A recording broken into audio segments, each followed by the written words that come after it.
Tonight, our invocation will be given by Rabbi Yosef Wolf, and the Pledge of Allegiance will be, of course, done by the Police Explorers.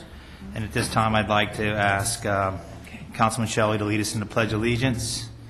If everybody would stand, please. The prayer first. Oh, I'm sorry, Rabbi. I'm sorry. I apologize, Rabbi.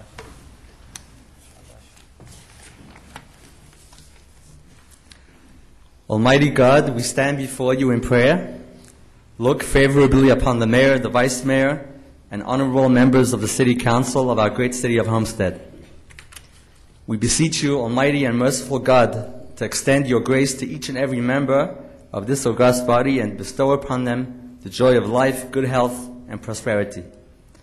Bless these distinguished individuals who have been chosen to make laws and decisions for the citizens of our city. Grant these public servants wisdom and understanding in their noble pursuit of justice and equality. Give them guidance so that they will always be conscious of your presence and will strive to enact laws with honesty and integrity in accordance with your will. May they have wisdom to turn adversity into opportunity and to transform the hard challenges we face today into the seeds from which will sprout the growth of tomorrow. May our city serve as a beacon of light for people of all faiths and walk of life.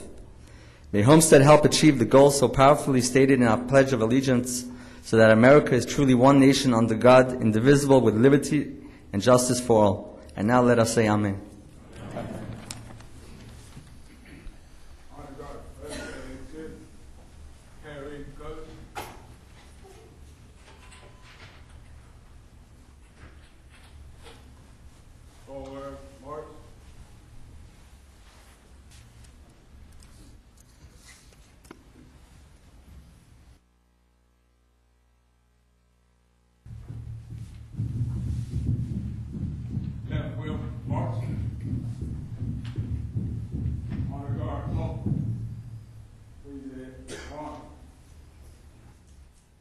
Please join me in the Pledge of Allegiance. I pledge allegiance to the flag of the United States of America and to the republic for which it stands, one nation, under God, indivisible, with liberty and justice for all. Order on. Right face. Forward march.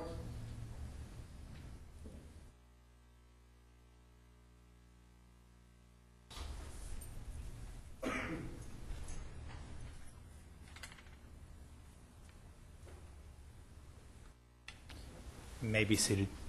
Thank you, Rabbi Wolf. Thank you, Honor Guard.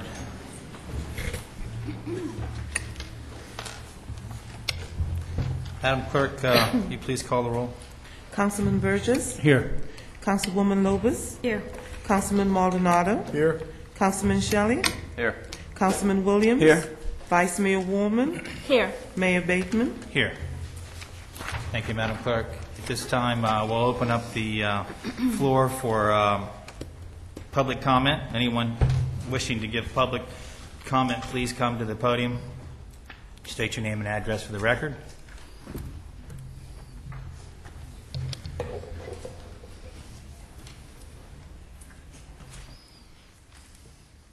Good evening. My name is Sonia Castro. I live in 1341st, Northeast 41st Place, in Stonebrook 2, in Waterstone.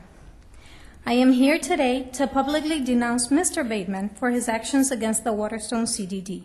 Mr. Noel Barrera and Elvis Maldonado made unsubstantiated claims that Waterstone residents were being harassed as they entered our guardhouses. Without asking for any signatures or proof that the accusations were true, Mr. Bateman acted against the law and personally went to our guardhouse to harass and intimidate one of our guards. The proper course of action would have been to do your research first, verify if there really was a basis for their claims, and then contact the CDD. We cannot solve a problem we don't know exists. Our manager, attorney, and fellow board members are very approachable. If there is one of the board members that you don't like, there are 3 others to choose from, myself included. We provide our residents with ample means to make their concerns known to our board. One of these venues was the town hall meeting at which Mr. Maldonado was present. If he knew of any issues, he could have brought them up either during the meeting or during the one-on-one conversation that we held right after the meeting. Again, proper research should have been done prior to wasting time and money, a precious resource this city can't afford to lose more of, and which Waterstone residents bear the brunt of, even when the services provided to us by this city are nil to none. Thank you and have a good evening. Thank you. And in response to that comment, I know who you're with tonight. There was more than adequate reason to take a look myself. More than adequate reason. So that's what I did. And on the 30th of this month, I meet with Mr. Winklejohn in my office, and we're going to give him a complete copy of the resolution that was passed, and so that they have that at the guardhouse, and they have that, because obviously they don't have it, because they were not following the rules and regulations. But that's one side versus the other side. My job is to listen to both sides. Listen to both sides and do what I think is right for this community. Nobody was harassed. Nobody was made to do anything different than what the resolution. Ma'am, you had your shot at the. It is true. There is video of you, Mr. Mayor. One second. It's still not over, and the discussion will take. Very nice gentleman. You're right. Very nice gentleman, Mr. Winklejohn. Very, very, very approachable. Very easy to talk to, and I'm sure that we're going to be able to work it out. Simple as that. But thank you for your comments. Yes, sir. I know you. I'm quoting you about 10% of the 90% of things you just said were not factual. But good evening. My name is Alex Diaz de Villegas. My address is 1355 Waterstone Way, and I'm here to tell everyone a story. It's a little story about Homestead politics and those current Homestead politics. In 2007, the voters of Homestead decided they didn't want any more corruption.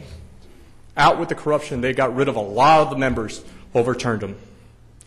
But a lot of the special interest right here in Homestead, Redland Company, a lot of different companies, I'm going to speak the truth tonight, decided, you know what, that's not going to happen anymore. We're going to change that. So Mr. Frank May, who's also here tonight, created a PAC, a Political Action Committee, 1 month before the election. I have it right here. 1 month before the last election in 2009, and it states, list the names and office sought and party affiliation for individuals and committees supporting of this committee. And it lists Steve Bateman, Judy Waldman, Stephen Shelley, Jimmy Williams, and Elvis Maldonado. Then in this hand I have the contribution from Redland Company. $25,000. $25,000. So when I came here the last meeting and I asked you about the Redland deal and this $1 million settlement for the city's loss of $5.5 million, our mayor said, you know, I think it was 2 birds in the hand is better than 1 in the bush, whatever. But you know what? Those 2 birds were dead. You know, the city lost out $5.5 million. No, we didn't. Will you take 3 seconds from my time now? I'll take 2 seconds. Go. So then we find out, so I pulled the records, and now I find out that, in fact, according to Mr. Sirota, on Friday, June 21st, 2010, at 6:30 during a special executive meeting, Mr. Sirota says, and I quote, we have an order from Judge Friedman that says because they're breached, it's the city's fill. I'll say that again. It's the city's fill. We negotiated our fill. So $19 million, and in the same, by the way, in the same deposition, it also says that the fill's worth $4 million and that nobody wants to buy it. And that was from Mr. Bateman himself. No, I said $19 million. You said $4 million. It's in here, sir. If you want to read it, I can recollect your memory if you'd like. $19 million. $4 million, you said, $4 a fill. And you said nobody wants to buy it. And on top of that, we find out that it's actually owned by the city, not by Redland Construction. So then, the reason I come here today before you is to ask you, how is it that people get away with this kind of stuff in Homestead? I'll tell you, complacency. Not enough people are coming forward and doing the right thing.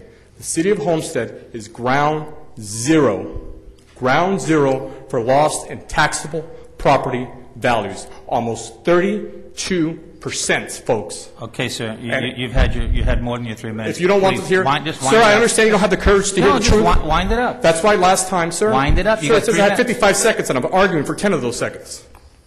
Wind it up. 32%, ground zero, to loss in tax profit. The county loses 14%, Coral Gables loses 9%. All these other cities are losing a fraction or half of what we're losing.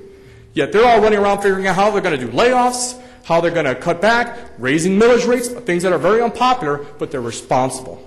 And a good council, sir, does what's right and not what's popular. You're driving this city into bankruptcy. And mark today's date, August 16, 2010. Alex Diaz de Villegas came here and warned you the city is a downward spiral financially. Okay. And all those you're city done. workers that Sir, are here today, Sir, you're done. You had more sir, than your there's time. 12 seconds on the No, clock. No, you 10 haven't- seconds. you- 9 seconds. Can I finish, sir? No, you're done. You're done because So you're finishing standing there because you telling- don't want to hear the truth, No, sir. you've spent over 3 minutes on that. No, sir, the clock is now at 3 minutes. That's the bell right there, sir. Would you like me to give me back my She 20 reset seconds it. of time to wrap it up? No, because we don't want to. I don't want to. Sir, because of course you don't want to hear the truth. Untruth. Folks, they don't want to hear the No, truth. it's okay. untruth. You said it, The sir. city You said is- it, untruth. Why don't you do what you did last time? You lacked the courage to confront me last time. You waited till I No, sit down, it's not and the I'll courage. sit down and you can speak Please all the do. untruths you have. Anyone who wants to see the truth, I have it here in documents. Thank you very much. See the truth. And we'll ask one question from the city attorneys. Did the Redland Group not receive a credit from the attorney, from the judge for $3 million in pre-blasting and work that they did there?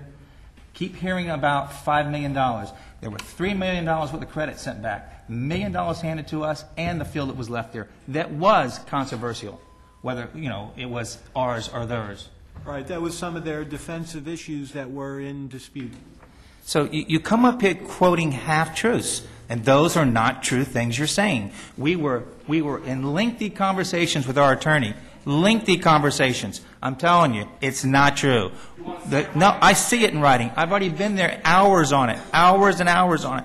You're not taking in consideration the $3 million of credit that the Redland Company was given. Simple as that. Your numbers, your math is different than our math, but we take it from a very, very good firm. Don't you think you should recuse yourself if someone donated $25,000 to your Listen, did you not run the last mayor's campaign? Just answer that, did you? No, you ran it. And did you not get a citation for putting signs out in your own police car? No, I did not. You didn't even get written up for that? Absolutely not. Oh, okay. Fine. Yes, ma'am. And you can check that record, sir. Well, it's not what I heard. Good evening, Mayor Bateman and honorable council members. Good evening, ma'am. My name is Jackie Falls. I'm from the office of Dr. Larry Feldman, school board member. I bring a little good news, I hope. And Good news, usually I'm I not know. the bearer of good news, but I'm glad in this case I am. I'm here this evening to share some exciting news for the city of Homestead. Some of those of you might know, some of you may not be aware of a new school that's opening here in the wonderful city of Homestead. It is the Medical and Science Technology Magnet Program that's opening at the former Homestead Hospital site. This $15 million allotment just came through this about 2-3 months ago, and they're working arduously to get that project, or to get the site renovated. However, the school is opening for fall 2010. It's accepting applications. There'll be 155 ninth graders accepted this upcoming year. They'll each have a laptop, courtesy of Dade Medical College, and they'll have a fabulous principal by the name of Greg Zoyer, who is the former principal at Coral Reef and at Robert Morgan. So you're going to be led by the absolute finest administrator that we know. Dr. Feldman is unfortunately returning from some business and some family traveling, and couldn't be here this evening to share that news with you, but he did want to make the council aware. I know Ms. Muncy from our office shared it with Education Council about 2 weeks ago, and I know you've all heard. We're looking forward to maybe having a press conference soon with the council to bring that news a little bit more to the community. I think that I covered most of the masked. I don't know if there are any questions. Yeah, you mentioned that sure. it is Mass Academy, if you will. It's masked at Homestead, and Right. it's a play on words there. We really want to try to attract as many kids as possible. So, it's a bit of a public relations. It's medical and science technology, not the maritime Key Biscayne campus. This is geared towards medical areas. The exciting academies are, pharmaceuticals, biomedical, Biotech. and physical therapy. So those are the new exciting. It was truly my pleasure to have made the introduction to Miami-Dade County Schools and Dade Medical College. Right.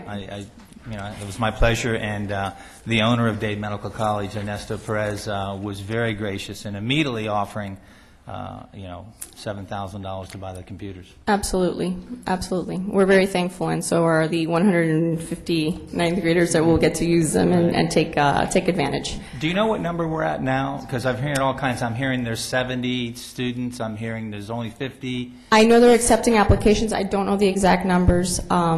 I can provide them to you. Yeah, if but, you would, so that we could put that on our website, please. Absolutely. If the community wishes more information, they can go to www.dadeschools.net, and there's a link on the first site, the first page. We have applications here, I know, because I brought them. Wonderful.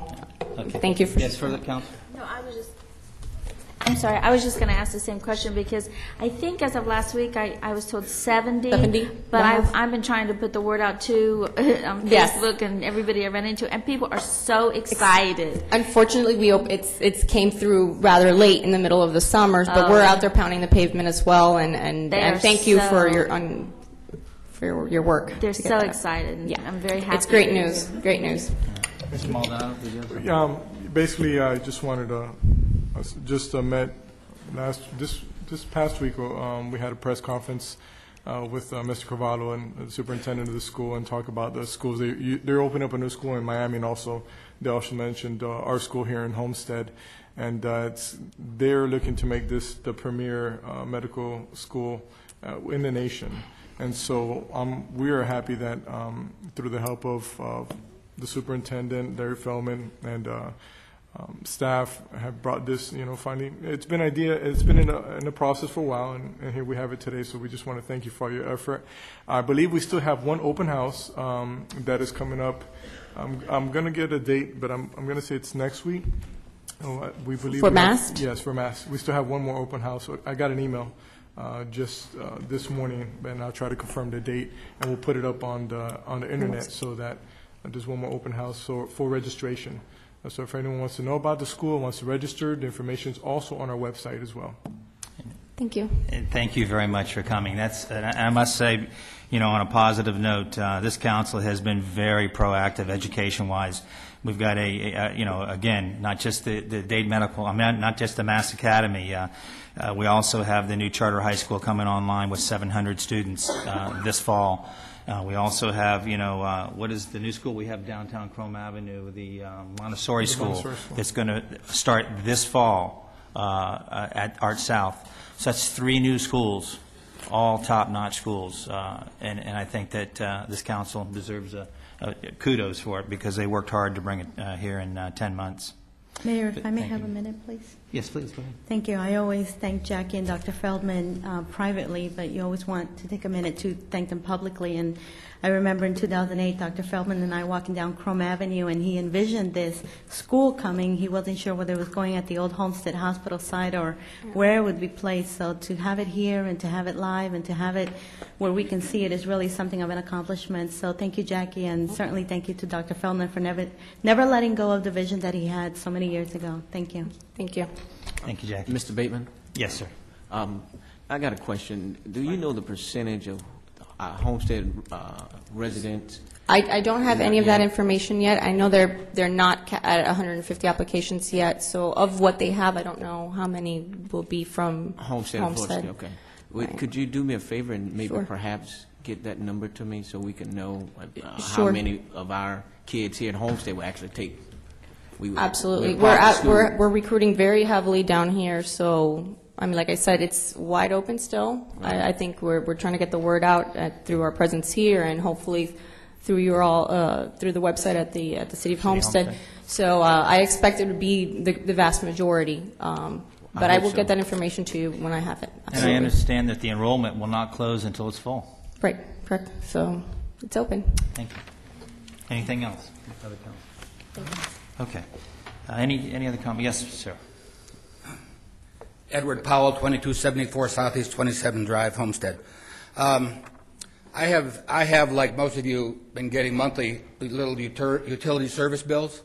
Well, if you notice, on the bottom of that last column says hurricane fee, $1.02 a month. That was added to our bills about 3 to 4 years ago when Kurt Ivey was a manager. And that was added because, remember, 3 or 4 years ago we had all the hurricane damage, and there wasn't enough money in a kitty, if we had another one, to clean that up. So $1.02 on everybody's bill, 3 or 4 years. And if I do the math, I think that's $300,000-$400,000. So my question is, how much longer is it going to be there? Where is the money in a separate kitty, and when does that pot close? Mr. Manager. We'll have it in contingency for that same purpose. So it's until It's on a this contingency council fund. determines that we have sufficient funds, we'll. Question? Yes, sir. What, do we know what did it cost us?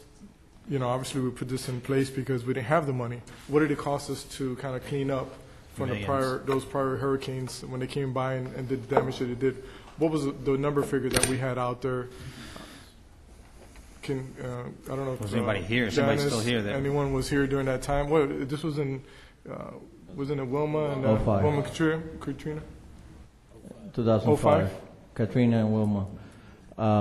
Yeah, because I know that just in our community alone, we spent close to $10,000 to get all our trees back up and the cleaning process, and so that was just one block, so I can imagine our community. And so if we could put a dollar amount of what it cost us and what we have now, and then we'll be able to give a better answer to our constituents of when do we need to stop this, because it's not prudent for us to stop it now when we're on, let's say we're at $500,000, and last time it cost us $1 million, or maybe we should say, okay, let's get at $1 million and stop it there.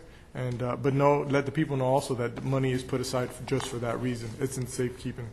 Allow me to do an accounting on that issue and bring back the actual numbers. Okay. Is that fair? Yes, sir. Okay, any further questions? This is public comment. Seeing none, hearing none, at this point, we'll close and move to additions, deletions, and deferrals. On this particular agenda, do we have any additions, deletions, or deferrals? Mr. Mayor, if I may, Madam Vice Mayor, members of the City Council, under two items under the consent agenda, one item under just clarification. I don't think it's, I consulted with the city attorney. I don't think it's necessary to pull it, but just to clarify that tab 1, the City of Homestead Renaissance Charter School financing, the bond that was brought before you at the Committee of the Whole, we just need to add in the resolution under section 1H a date, today's date, which is the day that you're adopting. The day of the Committee of the Whole. That's correct. That's one item, and I need to bring it up for clarification. The second item is the item on the public hearings. Item A, tab 10, more specifically, the vacation of the alleyway is really not a quasi-judicial matter, so I would ask you to please consider moving it to under resolutions after tab 15. Move it to 15. Because it's really not quasi-judicial, it's not legislative in nature. Which one? 10 to 15. And that is also. Okay. A motion to move, to add those items here? So move? So moved. Second? Second. All in favor? Aye. Thank you. Mayor? Yes. Mayor? Yes. Clarification, did we just approve the consent agenda, the addition of the date, or did we also move the other tab because it was presented by the city manager? Mr. Mayor, I believe you just made a couple of corrections to the consent agenda items as explained by the manager. Thank you. Okay. Any further questions? Thank you. All in favor? We did, right? Call it? Thank you. Okay. Special presentations. Can I get to start? This time I'd like to, I've known this gentleman for a long time, but so has Homestead, and so has the Homestead Police Department. So would Charles Crumpler please come up? He didn't leave me, I hope, yet. Oh, there he is. God bless him. He looks so snazzy, and I didn't recognize him.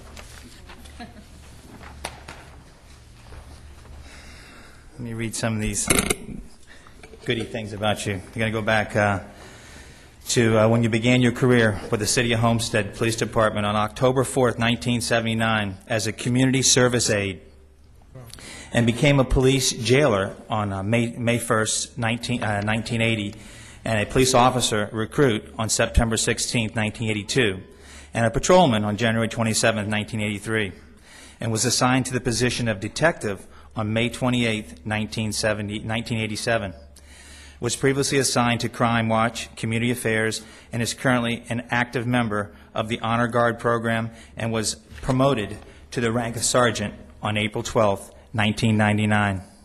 He received numerous letters of commendations and honors, and was selected as Officer of the Month on December 19. December, in the month of December 1984, February 1986, February 1987, and was selected as Officer of the Year in 1987. During his tenure with the City of Homestead Police Department, Charles Ingram Crumpler has been active in many organizations and has volunteered numerous hours to the Honor Guard Detail, annual Police Memorial Ceremony, the annual Special Olympics Law Enforcement, Torch Run, Relay for Life, Police Officer Assistance Trust, fundraising for City of Homestead Crime Watch meetings, Crime Prevention Program, Town Hall meetings, the Dade County United Way, National Night Out events 1994, Summit of Americas, and assistance to New York City at Ground Zero with the aftermath of September 11, 2001, the attack that we had on the United States of America.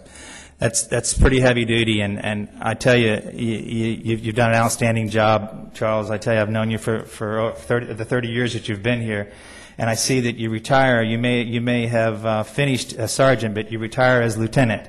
Because when I first read this plaque this afternoon, I said, I just got back from my vacation. I've been on the ground for about 4 hours, 5 hours now, and first time I walked in, I saw a plaque on my desk, and I said, oh my God, there's a mistake. It says Lieutenant Charles Crumpler.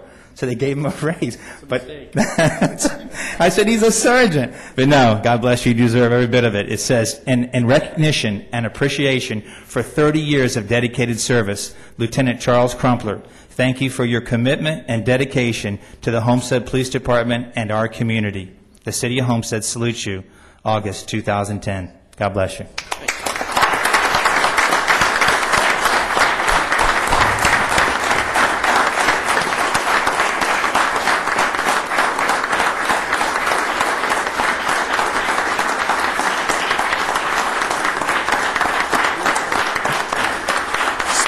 Speech. Don't leave. Well, Mayor and Vice Mayor and City Council, thank you very much. It's been a wonderful 30 years, and it went by really quick. And I'm looking forward to the next chapter of my life. I want to start off, though, and say a few thank yous. I'll try to get through this as quick as I can. It might only take about 30 minutes, but I would like to thank the good Lord who graciously watched over me for the past 30 years and also gave me a job and employed me and watched over me and my family. And with that, I would also like to thank my beautiful wife, LaDonna, and also Brittany, my daughter. LaDonna is a Miami-Dade police sergeant, so she'll be carrying on all the police stories when she comes home, and I'll be talking about cleaning the house and cooking the meal that night. But I'd also like to thank, I want to go back in time a little bit. I want to thank Chief Emmett Snyder, former Chief Emmett Snyder. I'd like to also thank John Wall, the former Chief of Police, Curtis K. Ivey, and last but not least, is Alexander Roll, the current Chief, for all their dedication and their progress that they have established to put this police department to be one of the best police departments in Dade County. I would really like to thank, and this is going to be a blast from the past, Alex Muxo. City Manager Alex Muxo took the time to interview me and also hired me as a police officer, and for that I'm thankful, because without him I wouldn't be standing here today. I'd like to thank the men and women of the Homestead Police Department who unselfishly go out there every single day and risk their lives and restore order to where order needs to be restored and take care of this town the way that they should take care of it. They're a great group of men and women, and they give you their all every single day. And I want to thank the council, former council and present council, mayor, and everyone for their support of the police department over the years. And they're working with the Dade County PBA and also with the other unions that are out there, and just the way they support the police department and our command staff every single day. Again, I want to thank the citizens of Homestead. You always stand behind your police department. I've noticed that for the past 30 years that you have always been right there. You're one of our true supporters, and that's the way it should be. And that reflects back on the police department and the job that they do day in and day out. But again, thank you for this council. Thank you for this award. And I'm looking forward to the next 30 years of my life, and we'll see where it goes. Thank you.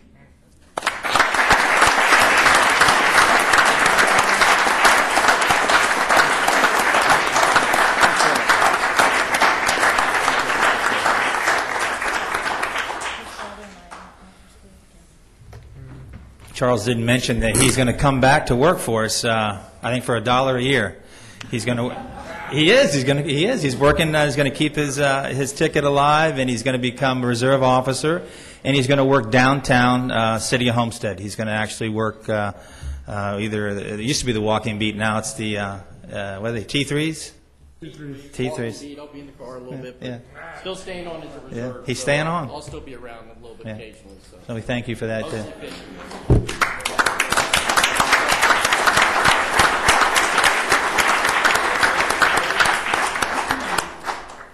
Okay, Bob Levy, that's going to be a tough act to follow. But Bob Levy, if you'd come up, state of Florida lobbyist that has something to share with us at this time.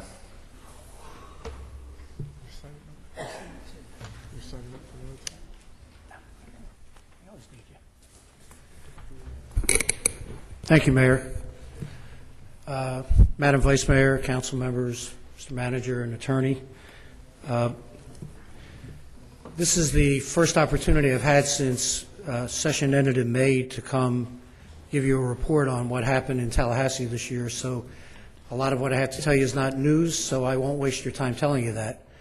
And I know you have very limited time this evening. You've already had a very long agenda, and you have a very long agenda to come. And I've spoken to many of you individually. So with your permission, Mr. Mayor, I'll kind of condense my hour-and-a-half presentation that I had scheduled. Please. First of all, congratulations to Lieutenant Crumpler, who I actually remember when Alex Muxo hired him, so it's quite a long time. This is, by any estimation, the most unusual year that we're going to face as a community, the most unusual year that the state's going to face. We're having a total upheaval of our government. It's the first time in the history of the state that we have a United States Senator, Governor, and the entire Cabinet on the ballot. This is the longest election ballot in the history of the state of Florida. I have one piece of, not necessarily good news, but news for you. It's very difficult to tell without looking at the clock and the date to know how many amendments are on the ballot at this point, because they keep getting stricken and put back on and stricken. But at this point, there are 9 amendments that will be on the ballot, many of which have a very significant impact on this city, including Amendment 4. There's even one question as to whether the people of Florida want to ask the federal government to have a balanced budget. It's a rhetorical nothing question, but it's on the ballot. You're not permitted, as you know, to expend tax dollars to educate the public, even with factual information about ballot initiatives after Senate Bill 280 passed 2 years ago. I learned today, I just actually saw today, that the Collins Center has an incredible website on all of the amendments with all of their history, all of the facts, all of the information. I learned a great deal reviewing it. I urge you to link that on the city website, Mr. Manager. I think it'll provide a great service to the public, and at least we'll know that people have the opportunity to be educated on those 9 amendments. 3 of which are in front of the Supreme Court on Wednesday, so they may be stricken. There's also very significant amendments dealing with reapportionment. I would just urge you to read all of those amendments very carefully. They'll have decades of impact on this city and into the future. We have in Dade County, we have 25 members of our Dade delegation. We have 14 open seats on the ballot this year. 14 open seats. Over half of the face of our delegation will be changed by November. That's very significant because there's people running, frankly, that probably have never been south of Kendall.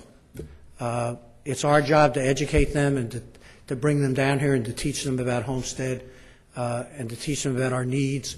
And frankly, what we've been cast into is a role of tracking money and trying to keep your dollars flowing and trying to keep extensions when they're required. I'm happy to tell you that we, just this past week, were able to get an extension on the Roscoe Warren Park money through, I think, June of next year. Thank you. Thank you, Madam Vice Mayor. You were very active in that. And a day doesn't go by or a week doesn't go by that the manager or Marlene don't call me with something that's moving but not moving fast enough. And we're very pleased to be able to help in those endeavors, even with the NSP. And what it's come down to is we're going to have to fend for ourselves. We're going to have to look for every available dollar that we can find, both from a federal, state, and county level.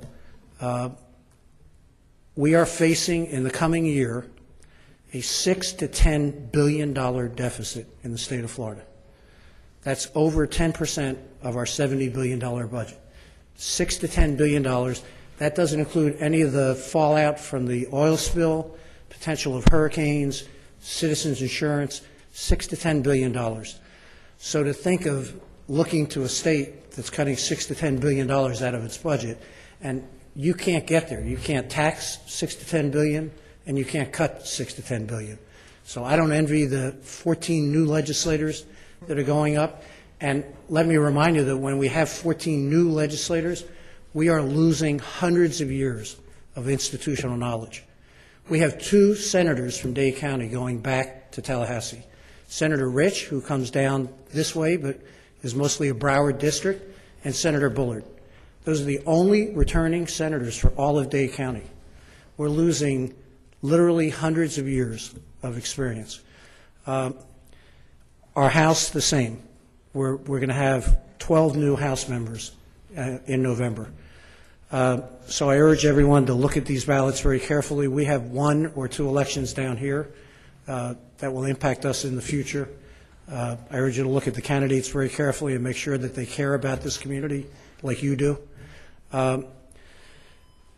Madam Vice Mayor, I want you've been very involved in the rail-to-trail issue.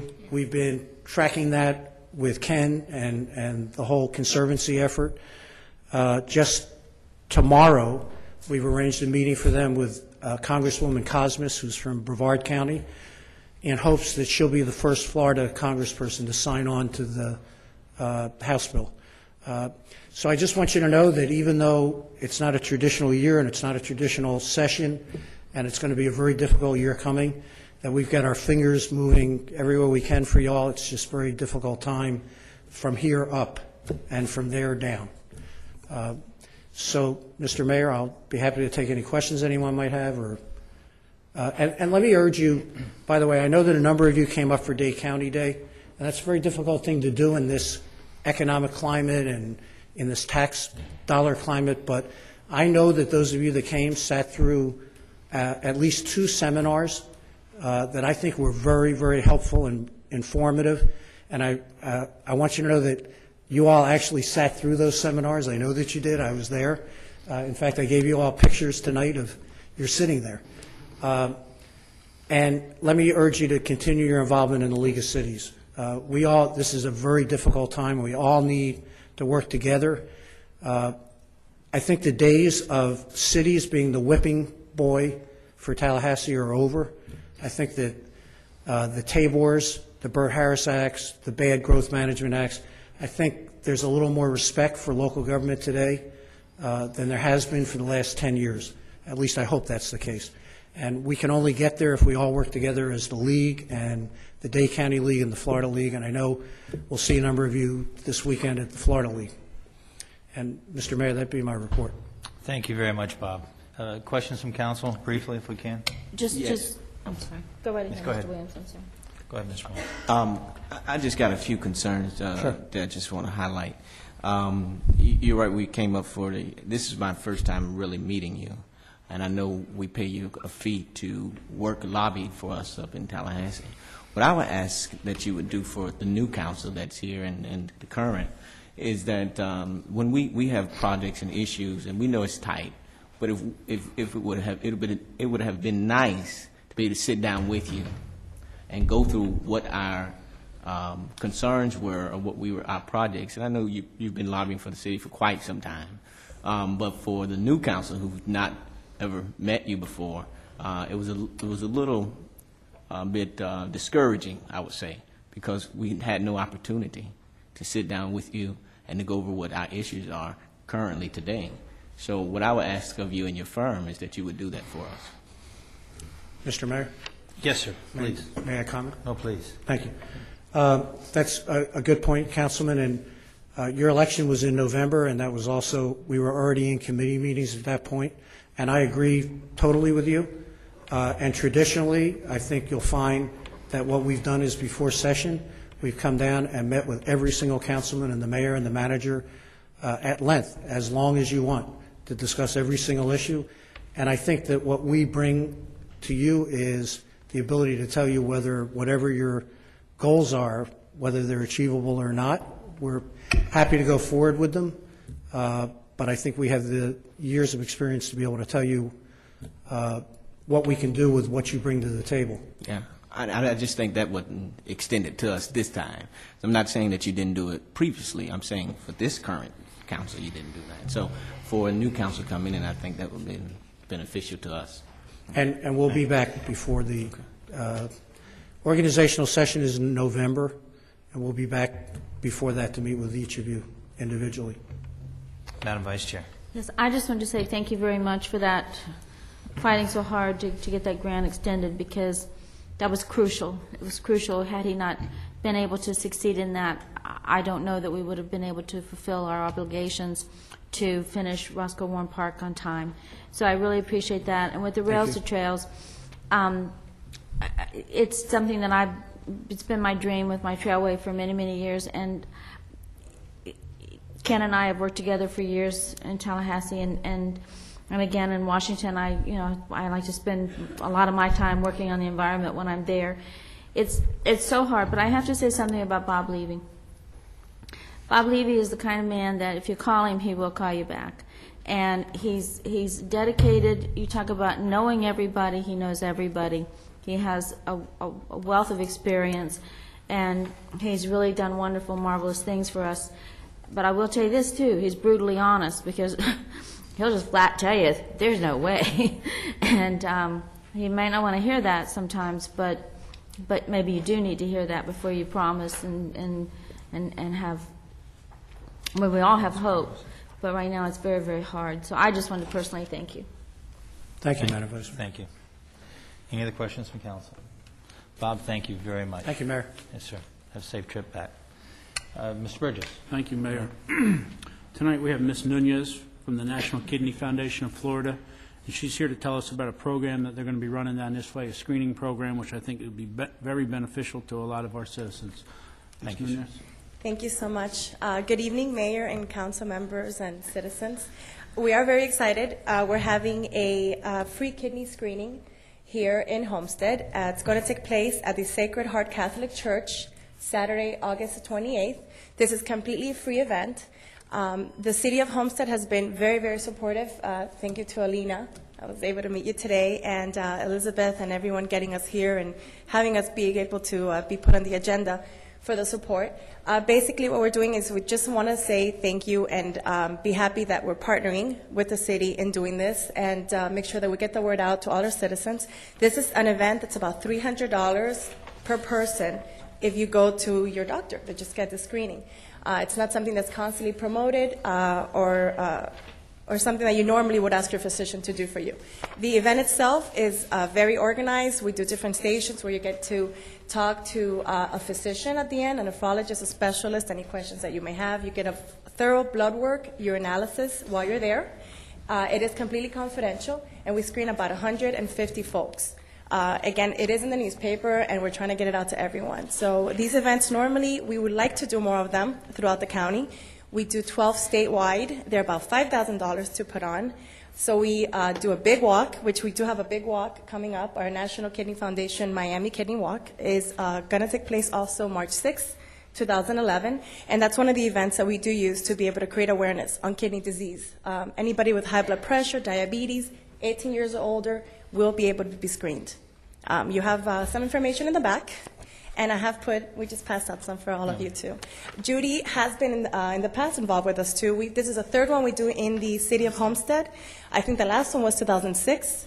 I wasn't with the organization at the time. And we've never really partnered with the city. And I just think it's very important that we make you aware of what's going on in the community and that you're so supportive of it as well. So with that, we ask any sponsorship, any support, any businesses that want to get involved, you're able to put out a table. If you want to make a donation, if you want to get involved, sponsor your logos. We do T-shirts. All our volunteers get T-shirts with the sponsorships in the back as well. So any help anyone can provide is definitely welcome to. So we can continue to do this throughout the county. Thank you. Thank you, ma'am. Do you want to? Thank you. As you heard, this is the third time Homestead is having this. At this time, it will be at Sacred Heart Church, August 28th. And for those of you out there, please inform any of your family members. They have diabetes, kidney disease, or high blood pressure. Please either have them call the number or walk into the function on Saturday, August 28th. Thank you so much. Thank you, ma'am. One quick question for them. I didn't hear you say if somebody does want to sponsor, how do they go about that, please? They can contact us at the phone number that we have here. You all do have my business card. If you are interested, anyone in the citizens, I do have a business card also in the back that will be there. Again, it's great exposure. Our goal is to create awareness of kidney disease and help you not have patients or people end up at the level of dialysis, not knowing what their kidney function is. And just because it's on TV and people may see it between now and then, the phone number, if you want to get contact them, is 305-854-5690. Correct, 305-854-5690. Thank you. Thank you for sponsoring us. Thank you. Thank you, John. Okay, our next special presentation, Mr. Williams. Oh, I'm sorry, Wallman. I'm sorry. Change your mind. Vice Mayor, by all means. Look at this. Look. I don't have it.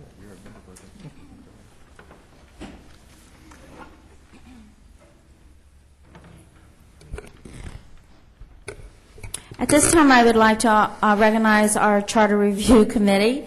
For those of you who just arrived at 7, we've been here since 5 in meetings, and we had our Charter Review Committee meeting, and I'm very proud of our members. And I'd like to ask the 4 gentlemen to step forward, please, and I'd like to give them a little token of my appreciation.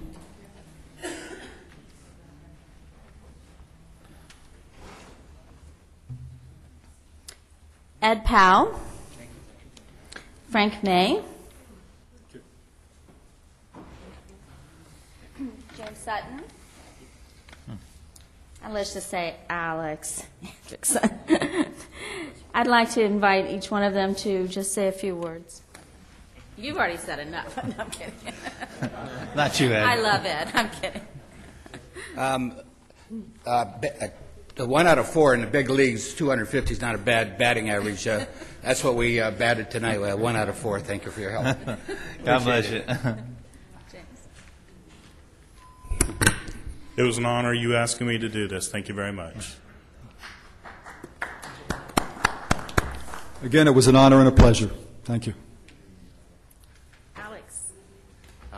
Thank you very much. It was just it was an honor. It was a privilege to hold the charter and to take the time. Even though we did it expeditiously, we did it tactfully, and we did take the time to review every question that we put on the ballot that you guys, that the council did see today. Thank you very much for the city attorney and for Vice Mayor for chairing all the meetings. Thank you. Yes, sir. I just want to say one thing. I want to say thank you for stepping forward, because this is your first board you served on for the city, right? Yes, that's correct. Yes. So thank you. You did a great job. Thank you. Let's get a little picture.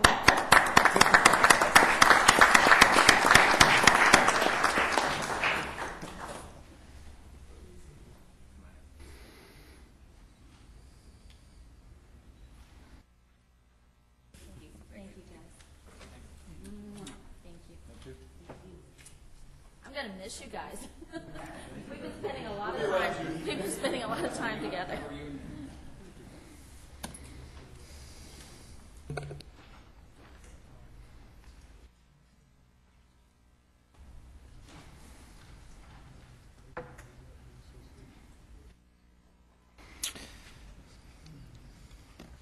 Next presentation will be Census Bureau. Mr. Williams.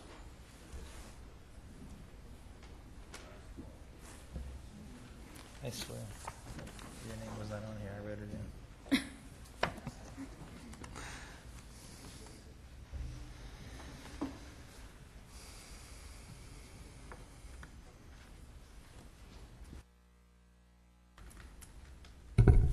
Hi. I know on the agenda it said that Winnie Tan would be speaking today, but unfortunately she's not able to attend. But on behalf of her and the census, we're here to report that that the city of Homestead has increased 2% since the last census count to 59%. And in recognition of that increase, and also as a recognition of thanking the city of Homestead to being a partner for the census, we would like to present this plaque. To the city of Homestead. We also have this letter from our director giving you special thanks for all the help that the city has helped provide for the 2010 census. Thank you very much.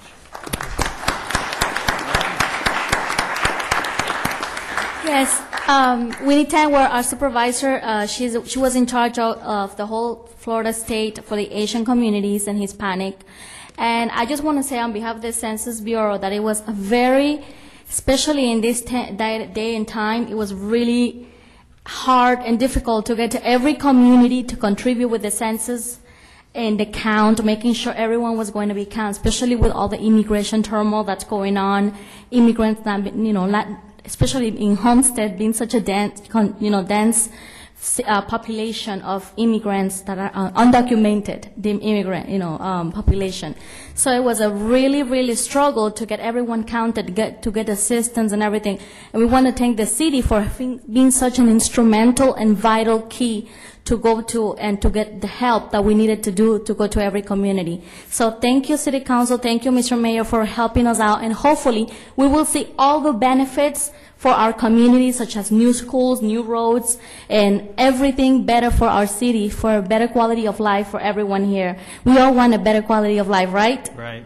Okay, so then we're going to be, this 2% is tremendous.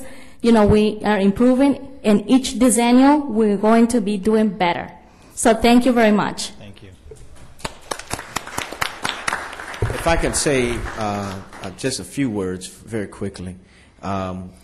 We at City Hall, we opened up the FICO Williams Community Center for the census, and they did their work there, and we accept this token of your appreciation, and we're glad that we were able to be of service.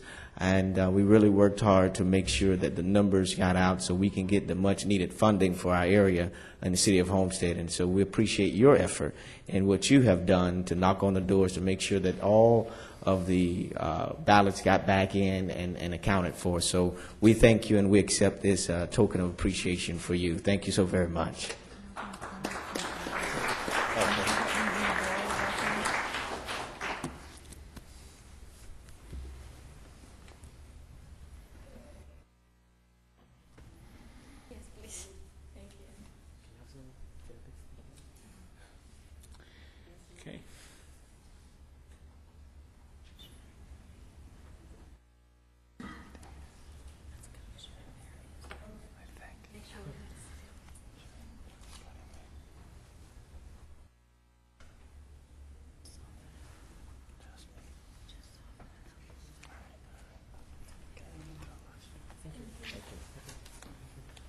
Thank you. Thank you.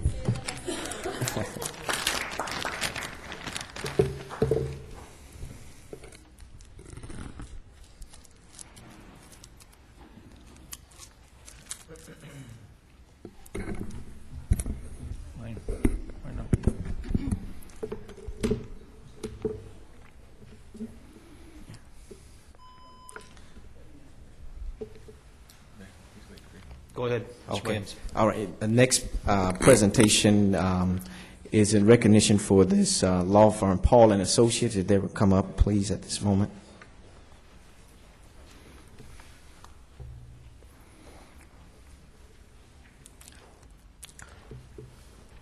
Paul and Associates law firm has been here serving in our community for quite some time, and they do quite a bit of work for the community. They do a Hercules of a job in assisting those persons that may not have the economic feasibility to get things done, and they always give back to the community. And so today I wanted to extend to them a certificate of recognition. That this certificate is awarded to Paul and Associates Law Firm in recognition of your commitment and dedication to the Southwestern Homestead community.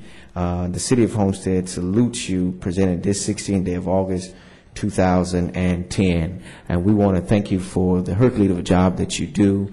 And I want them to speak on a special project that they're working on that's quite near and dear to all of our hearts. And I have made it my personal benefit to make sure that we help and aid and assist them in this effort. So we thank you for your service and your dedication to our community. Thank you so very much.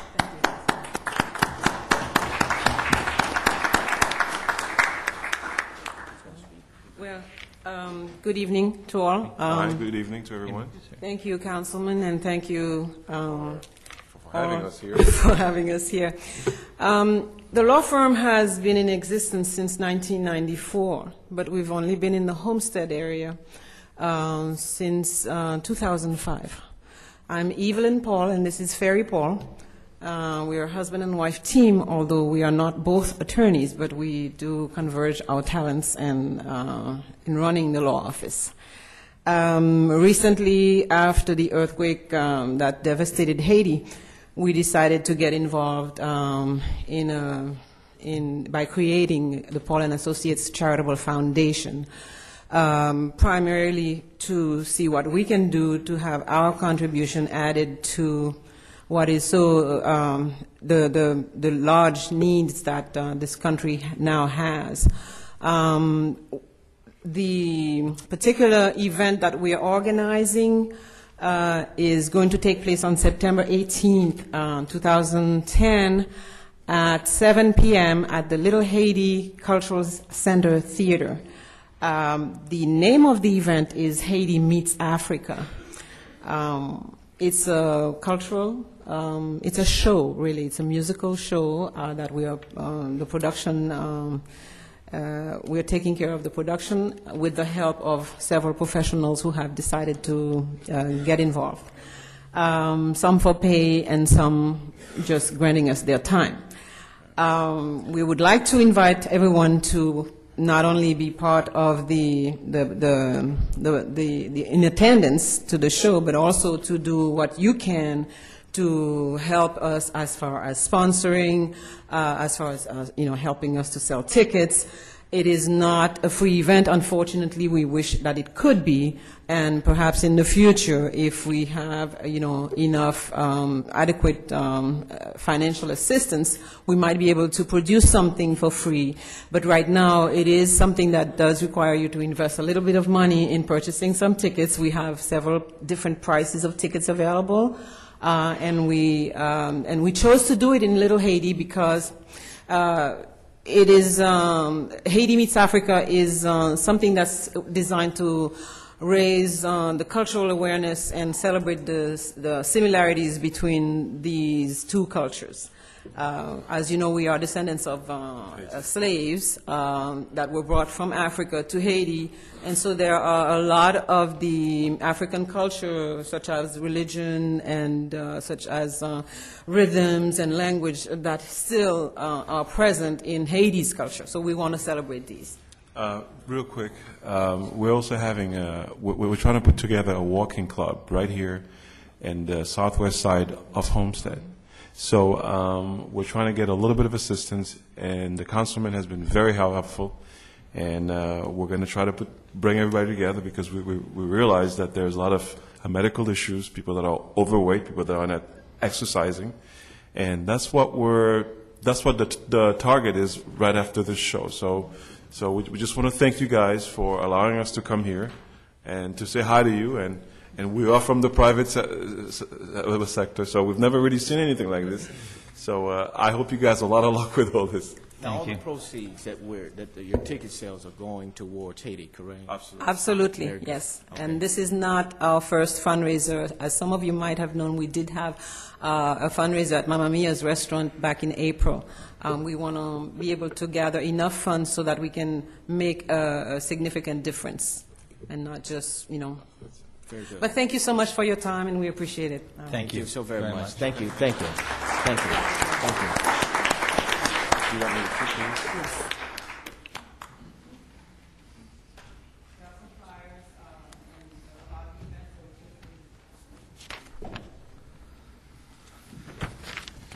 Okay, thank you, Mr. Williams, and thank you both very much. Next item on the agenda is the consent agenda. Items. Thank you. We have a second. Second. Thank you. Questions or comments? Hearing no questions or comments, all in favor? Aye. Any nays? Carries. All right. Item 1, public hearing, ordinance land use items. Yes, please be advised the following items on the agenda are quasi-judicial nature. If you wish to comment upon these items, please indicate the item number you would like to address when the announcement regarding the quasi-judicial item is made. An opportunity for persons to speak on each item will be made available after the applicant and staff has made their presentations on each item. Swearing in, all testimony, including public testimony and evidence, will be made under oath or affirmation. Additionally, each person who gives testimony may be subject to cross-examination. If you do not wish to be either cross-examined or sworn, your testimony will be given its due weight. The general public will not be permitted to cross-examine witnesses, but the public may request the council to ask questions of staff or witnesses on their behalf. The full agenda packet on each item is hereby entered into the record, and persons representing organizations must present evidence of their authority to speak for the organization. Further details of the quasi-judicial procedures may be obtained from the clerk. In accordance with Code Section 2-591, any lobbyist must register before addressing the council on any of the following items. At this time, council members must disclose any ex parte communications concerning any items on the agenda. Hearing none, at this time, the clerk will swear in any persons who wish to testify on the following quasi-judicial item. Please stand, raise your right hand, and repeat after me. I state your name, hereby swear or affirm that the information I present shall be the truth and nothing but the truth, so help me God. Thank you. You may be seated. Mr. Mayor, tab 10 has been moved later on your agenda. Moving on to tab 11, it's a resolution of the City of Homestead, Florida, granting the request of 10 Acres LLC for a 12-month extension to a previously approved site plan for a residential development consisting of 92 twin homes on approximately 10.25 acres located on Southwest 336th Street between Southwest 172nd Avenue and Southwest 167th Avenue within the villages of Homestead Development of Regional Impact, DRI, as legally described in Exhibit A and providing for an effective date. I move to approve the extension. Thank you. Second? Second, Mayor. Thank you. Staff report? Yes, good evening, Mr. Mayor, Madam Vice Mayor, members of the City Council. This site plan for the Palms at Bella Vista development was approved back in November of 2008. It subsequently came for a one-year extension, and this is a second and final year extension that they're asking for. This is basically a 10.25 acre site. As the location was alluded earlier by the city attorney, it was approved for 114 multifamily units, and the approval was consistent with the PUD and Planned Regional Activity Center land use designation for this area. Staff is recommending approval of the extension. Thank you. Questions from council? Yes, sir. Yes, sir. Please, Mr. Burgess. If I did my math right, and I did it 4 times to make sure, this comes out to 11.12 units per acre, which is a pretty high density level. I know I probably voted yes for this. I can't recollect it right off the top of my head, but seeing the number 6-0, I did back then. I'm not going to be able to support this tonight. We've since then changed the density levels for the city, and I don't think we need any more high density level projects like this in our city. I think we need single family homes with some space for people to enjoy. So I will not be supporting this tonight. And I hope some of my colleagues will look at the numbers that they're presenting and realize that this density level is very high and not what we need in this city. With that said, I'll rest. Thank you, sir. Thank you. Further questions from council? Mayor, I have a comment. Yes, ma'am. Go ahead.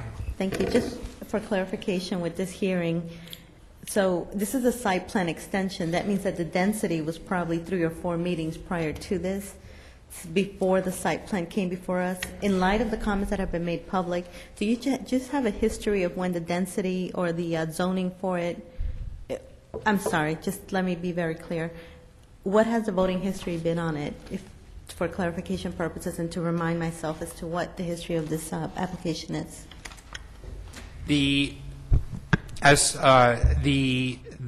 site plan was originally approved in November of 2008, November 17th of 2008, and subsequent to that, a request for the first 12-month extension was approved on December 9th, 2010. I'm sorry. Correct. Yes. That's correct. Yes. And then, so this is their second and final request for the site plan extension. I'm sorry, 08 and then 09. Yeah. So this would be, I'm sorry, yeah, so this would be the original was in 08, the first extension was 09, and this would be the second extension. And prior to adopting it or approving it, it went before the Planning and Zoning Board, and they received a vote of 6-0 to approve. So that is the history. Thank you. So just, Mayor, if I may? Yes, please. Just to follow up, to be clear on this, we did approve a first extension of the site plan in December of 2009, as presented tonight through the chair. Yes. To you. Yes, that is correct. Thank you. Any further questions from council? I would like to ask. Yes, Madam Vice Mayor. And I imagine, it's all right, Mr. Mayor, I'll address it straight to Jane. Aren't they entitled to a second extension? The way your code is drafted, or you all approved the code change, I think. Well, it's been amended a couple of times, but site plans used to be for a year and allowed for a 6-month extension for a good cause before you. That was later amended to whereby the applicants allowed to seek 2 1-year extensions to come before you and seek 2 1-year extensions. It's completely up to you. Normally, it's always been granted for a good cause. I know a lot of the developers have had issues with financing and the crunch that's happened. The applicants here tonight, you can ask them questions with regard to that. But yes, they're entitled to come to you and ask for an extension. You all have to weigh the facts and decide whether or not you'd like to grant that extension. It's completely within your purview. Okay, thank you. Any further questions from council? Hearing none, at this time I'd like to open the up to the public. Anyone who would like to speak in favor of the application? In favor? Hearing none, seeing anyone who'd like to speak opposing the application? Hearing none, seeing none, I will close the public hearing. Final comments from council? Mayor? Yes, sir. Do we have the applicant in the here today? Is the applicant here? Yes, they're represented. The question I would like to do is just get an idea of what is it that they're planning to do. I know they're asking for extension. Is it extension to build within, within this time frame? Or, are they not going to do it? Are they going to do it? Because if, They, clearly, this is the second and final extension. If they don't make it happen, then they lose that ability. Within that year that you're extending it, should you extend it, they will lose, the right to that development, and they will technically have to come back and start from scratch. Yes, ma'am. Would you like to hear Yes, from the please, I would. Yes, please. Name and address for the record. Good evening, Chris Perez, Fort Armenteros and Manusi, 1950 Northwest 94th Avenue, Doral, Florida. I'm representing 10 Acres LLC. We are currently in the process of having the final plat. The final plat was already approved by council, and it has been submitted to Miami-Dade County for recording. They do their review before they can record the plat, and they provide us with what they call a punch list of several items that must be finalized, including engineering drawings and all sorts of other permits that are supposed to be pulled, such as the ERP permit. We have to be approved by several different agencies throughout Miami-Dade County. And we're in the final stages now of having those items approved, and that's why we're requesting an additional 1 year. We understand that this is the final extension of the site plan, so we can keep this project alive, so we can have the final plat recorded as soon as possible. Thank you. Thank you. You're welcome. Yes, currently you have, how many units on the site now? It's 92. There are 92, are they full, 92 occupied units? Do you have any occupied units on the, this is an empty site? Yes, Okay. this is a vacant site. I had the impression it was an extension of a site. It's an extension of the site plan, but the project hasn't even started. They haven't started construction just yet, because we need to finalize the final plat to be able to start everything. Thank you. Thank you. Any further questions from council? Okay, hearing none, seeing none, Madam Clerk, roll call vote. Councilman Burgess? No. Councilwoman Lobus? Yes. Councilman Maldonado? Yes. Councilman Shelley? Yes. Councilman Williams? Yes. Vice Mayor Woolman? Yes. Mayor Bateman? Yes. The motion carries. Thank you, Madam Clerk. Tab 12, second reading. Yes, moving on to tab 12. Tab 12 is the second reading of an ordinance of the City of Homestead, Florida, granting the request of Homestead 14 Land Trust for a small-scale amendment to the comprehensive plan by changing the land use designation of an approximately 6.7-acre site from medium-density residential use MRU to light commercial use LCU, located south of Campbell Drive and northwest of Northeast 5th Street, as legally described in Exhibit A, and providing for an effective date. Motion? Thank you, sir. Second? Thank you, ma'am. Vice Mayor. Staff report? Yes, Mr. Mayor, Madam Vice Mayor, members of the City Council, as the attorney alluded to, this is a small-scale amendment to the future land use map, changing the land use designation from medium-density residential use to light commercial use. The property is a 6.7-acre parcel, and it's located approximately 300 feet off of Campbell Drive. And the site, we're recommending approval. It's second reading. We discussed this at some length during the first reading. If you have any questions in particular, I'd be more than happy to answer. Otherwise, our recommendation is for approval, sir. Questions from council? Yes. You said this is 3 feet up from Campbell Drive? 300. 300? Approximately. Alpha Campbell, the means of access to this property is through an access easement granted from the property in front of it. That fronts on Campbell. I don't think so. Yes. Question? Well, once Councilman Williams. Okay, I'll yield, Mayor.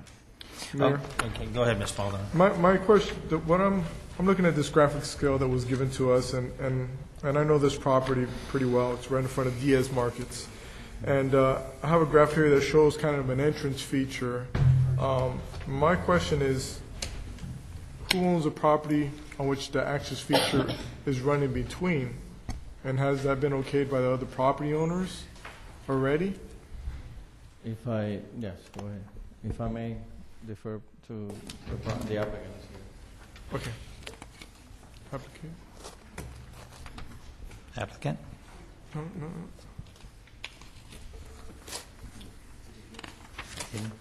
Same person or no?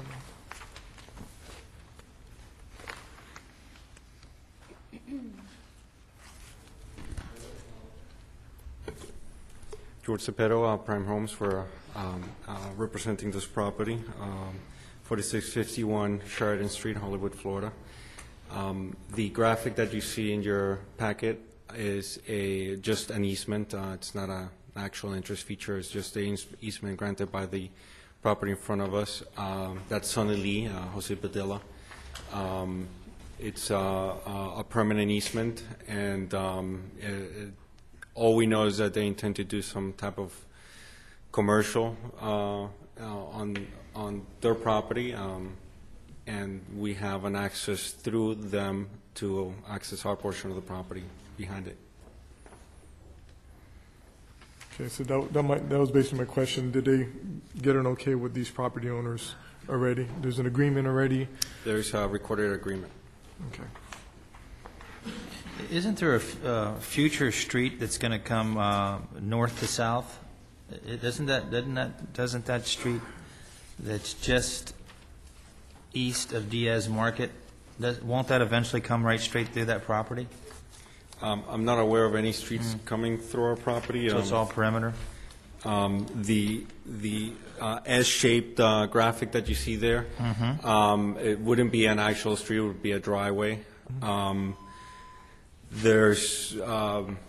We would like to have some other type of access, maybe to the east. We own the parcel next to this as well, to the west of that. So an access, I'm sorry, I said east, I meant to say to the west. Would be advantageous for the site, would help traffic flow, et cetera, but that's not secured. Follow-up comment? Yes, sir. Go ahead. I'm just I have an example from Portofino Plaza. Initially, it was built out. I know the theater came first, and then the plaza and everything else. And we seem to have an issue with traffic for a while, not having the light. Thank God the light is there now, and it's helping us with that issue. My question is, I'm thinking when I'm coming out of this property, I'm going to make it's going to be just right-hand turn, and we're going to have to put a light in before it. And the only reason I say that is because right there off of 12th Avenue and 312, there's already a light there. So we're going to have a light and a light. And I'm asking these questions because I'm kind of just foreseeing the flow of traffic in this area. And I just want to make sure that we are handling or tackling this manner, now that it's before us. Because I'm having trouble understanding it's going to be right-hand turns just like the other one. And then we're going to have people trying to cut across, which there's a medium in the way already. So, but I foresee that as an issue, and I'm wondering if somewhere along the lines you can address that question. Absolutely, traffic is a big concern for us, and we are very grateful to have that street light in front of Portofino Plaza. That's helped traffic a great deal, and it's made our tenants very, very happy. As you guys know, we have Portofino Coal Fire Pizza there, the new ice cream shop that just opened, if anybody feels like some ice cream. Beauty Schools of America. So we are very sensitive to traffic. We do plan to look at it very carefully. I think right now this is, being land use, this is a very general scope. There's not an actual plan for the site, or even we're not even don't even know what kind of tenants or use it's going to have. So right now, it's just a preliminary change to stay apace with the market changes.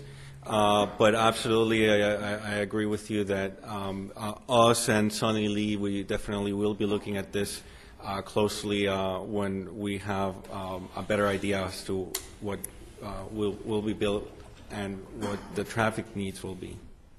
Thank you. Further questions from council?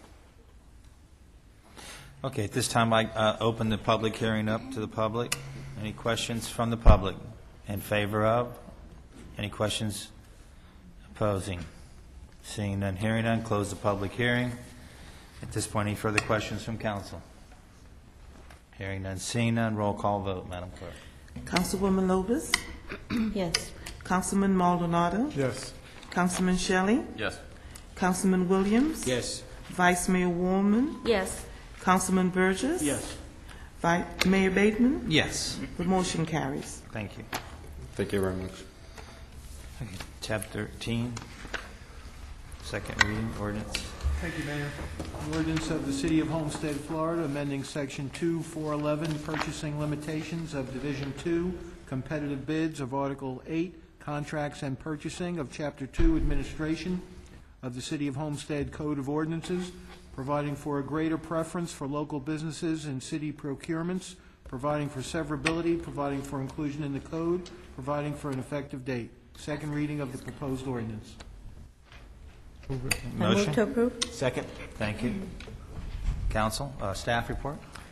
Yes, sir. What this does is it changes the local preference from the current 5% to 10%. So that when bids come in, we place a greater weight on local contractors and subcontractors. Okay, that's kind of a no-brainer there. Questions from council? All right, hearing none, seeing none. At this time, we'll open the public hearing. Questions from the public? Hearing none, seeing none, we'll close the public hearing. And final questions from council? Any final questions? Hearing none, seeing none. Madam Clerk, roll call vote. Councilman Shelley? Yes. Councilman Williams? Yes. Vice Mayor Warman? Yes. Councilman Burgess? Yes. Councilwoman Lopez? Yes. Councilman Maldonado? Yes. Mayor Bateman? Yes. The motion carries. Thank you, Madam Clerk. Okay, tab 14, first reading. Yes, moving on to tab 14, first reading of an ordinance of the City of Homestead, Florida, amending the City Code of Ordinances by amending Chapter 30 Zoning, Article 2 Administration, Division 1 Generally, Section 30-53 Administrative Variances, and Section 30-54 Administrative Variance to implement urban design guidelines in order to amend and clarify the procedures for administrative variance review and approval, providing for severability, inclusion in the code, conflicts, and providing for an effective date. This is first reading. Motion? I'll move it. Thank you. Second. Staff report? Yes, sir. What the changes do, in essence, is basically it provides for a written requirement that we must follow from the point that we adopt this on. We must notify property owners of once a decision is reached by the Director of Development Services, that the decision has been reached, and that they have a time period to object to that. In the event that there are objections, they have the right to a hearing. It clarifies a number of other areas. It provides for it makes it clear procedurally. And it doesn't really give the director any additional powers or anything.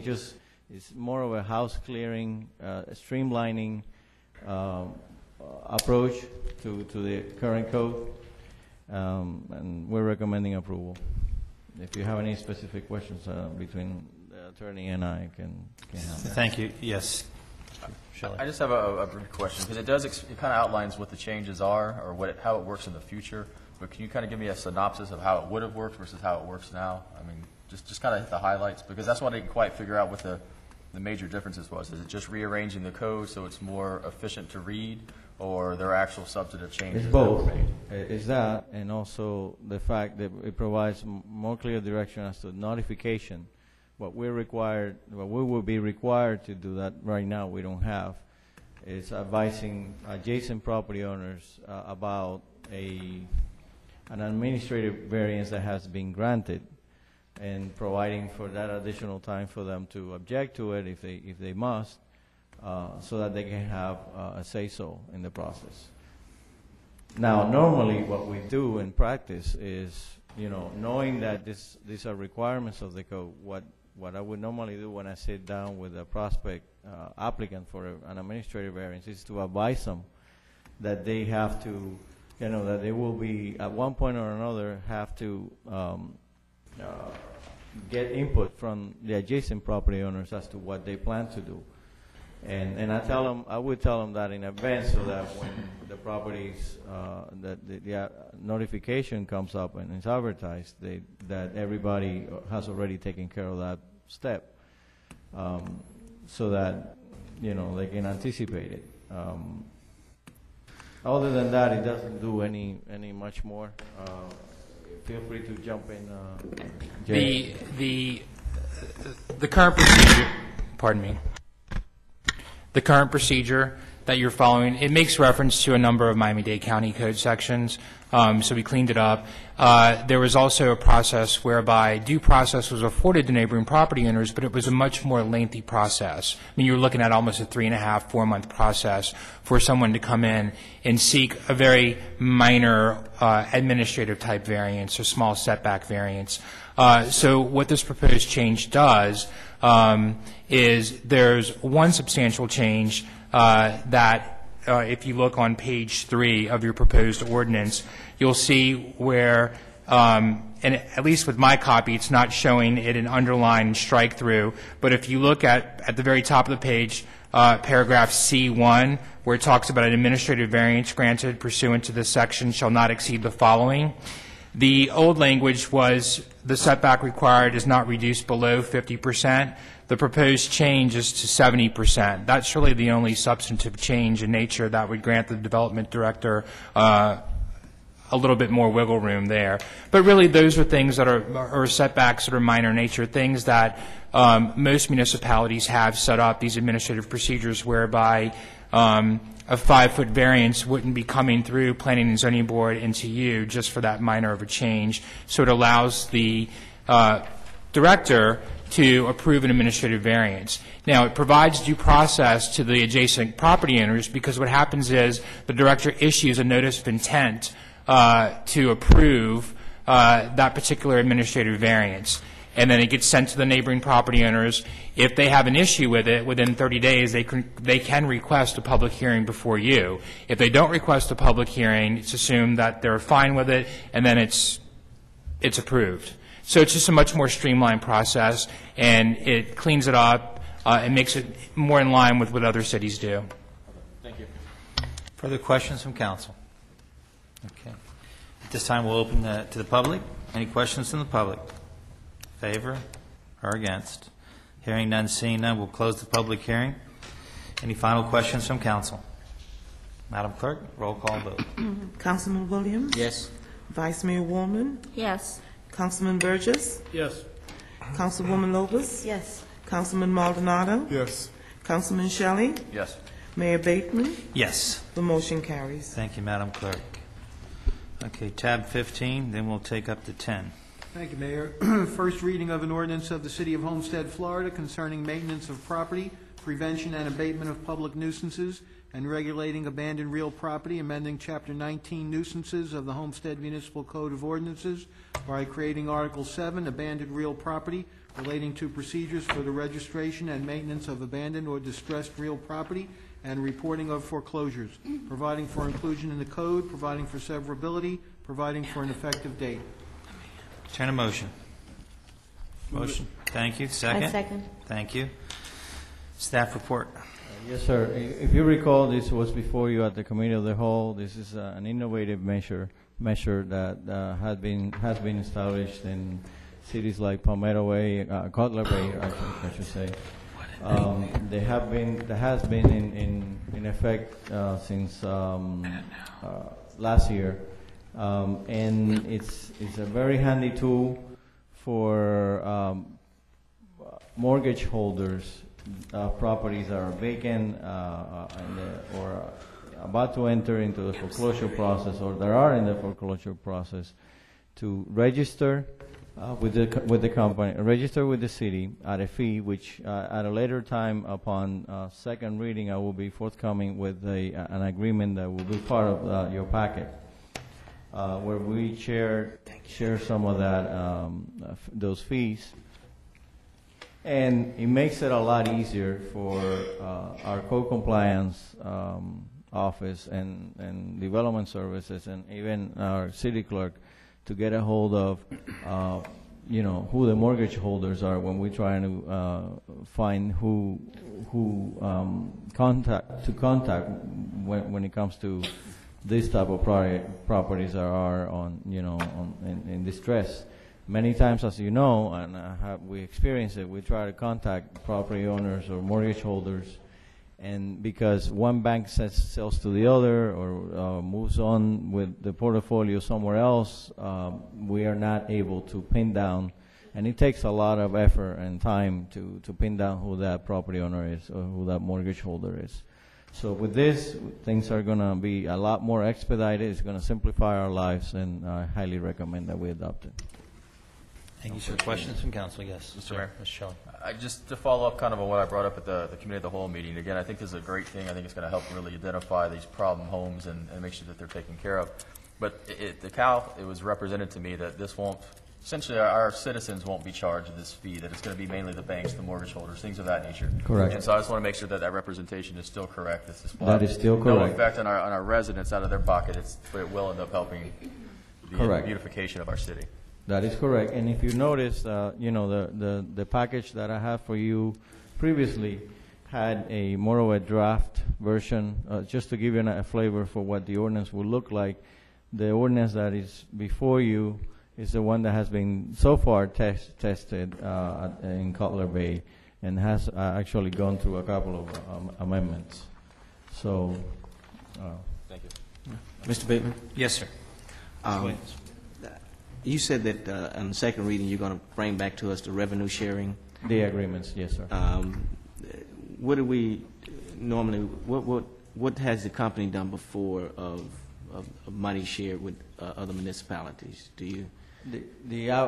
My understanding is that we're going to share 50% of those fees, the registration fees. Right, that's what I thought. We talked about it. So why are you going to bring it back at the second? Because it requires an attached agreement to the ordinance, so that you can see what we will be charging and approve it at the same time. Okay, so it's not a standard fee that they have? I believe it's $150 fee that we will be charging. Am I correct? And we'll be sharing 50% of that per registration. We're just going to formalize it so that you see it as part of the packet and approve it at the same time. Okay. Mayor, I have a question. Yes, please. A matter of procedure, I know that you're going to come back and present it at second reading, but what happens then if there's some kind of question is going to delay the passing of this? And so for procedure purposes, at the committee of the whole, there was overwhelming support for both the setting up of this foreclosure registry as well as the company that was presented at that time. So why wasn't it all put together so that we could pass both at the same time, since it seemed like the entire council was in support of it? If I could address that.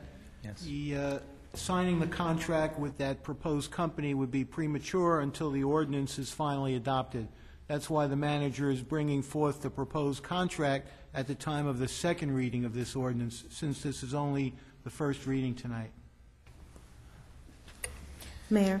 Yes. Just to repeat what I just said, the second reading, you'll bring forth something at that time, since we're giving this packet on a Friday before the Wednesday will be the next meeting. I just don't want to see this delayed. That's what I'm talking, that's my purpose of stating what I'm stating, is that since it seemed like everything was in agreement along with the company and the procedure, and there's other cities that have already set up this ordinance along with the same company. I just thought that it would be better to just put it together. And so I'm hoping that you put it together well enough so that it won't be much discussion at the second reading, so that it will pass without any hurdles. Thank you. Yes, ma'am. Vice Mayor, go ahead. I'm so sorry. As I said at the Cal meeting, I'm doing backflips. I mean, it's just exciting to me that we're finally going to have a way of keeping track of the foreclosures, and it's going to do. It's just I just wanted to put it on the record again tonight that it's a good thing. It's a really good thing, and I can understand the procedure as to how the manager and the attorney brought it forth to us tonight. And I'm sure you probably have a standard agreement that you use with other municipalities, so I'm sure there's not going to be any problem whatsoever. So I thank you very much. Yes, if I may. Sure, please. Just to address your question, the agreement, as I understand it, has been already submitted. It was submitted at a later time, but it was submitted through the clerk, so you have plenty of time to go over that before second reading. And if you have any questions, you can ask me. Anything further from council? Hearing nothing further from council, I'll open to the public. Anyone in favor? Speak in favor. Anyone in opposition? Hearing none, seeing none, close the public hearing. Any final comment from council? Madam Clerk, roll call vote. Councilman Burgess? Yes. Councilwoman Lobos? Yes. Councilman Maldonado? Yes. Councilman Shelley? Yes. Councilman Williams? Yes. Vice Mayor Warman? Yes. Mayor Bateman? Yes. The motion carries. Thank you, Madam Clerk. Number 16, resolution. Actually, Mayor, we're going to pick up on tab 10.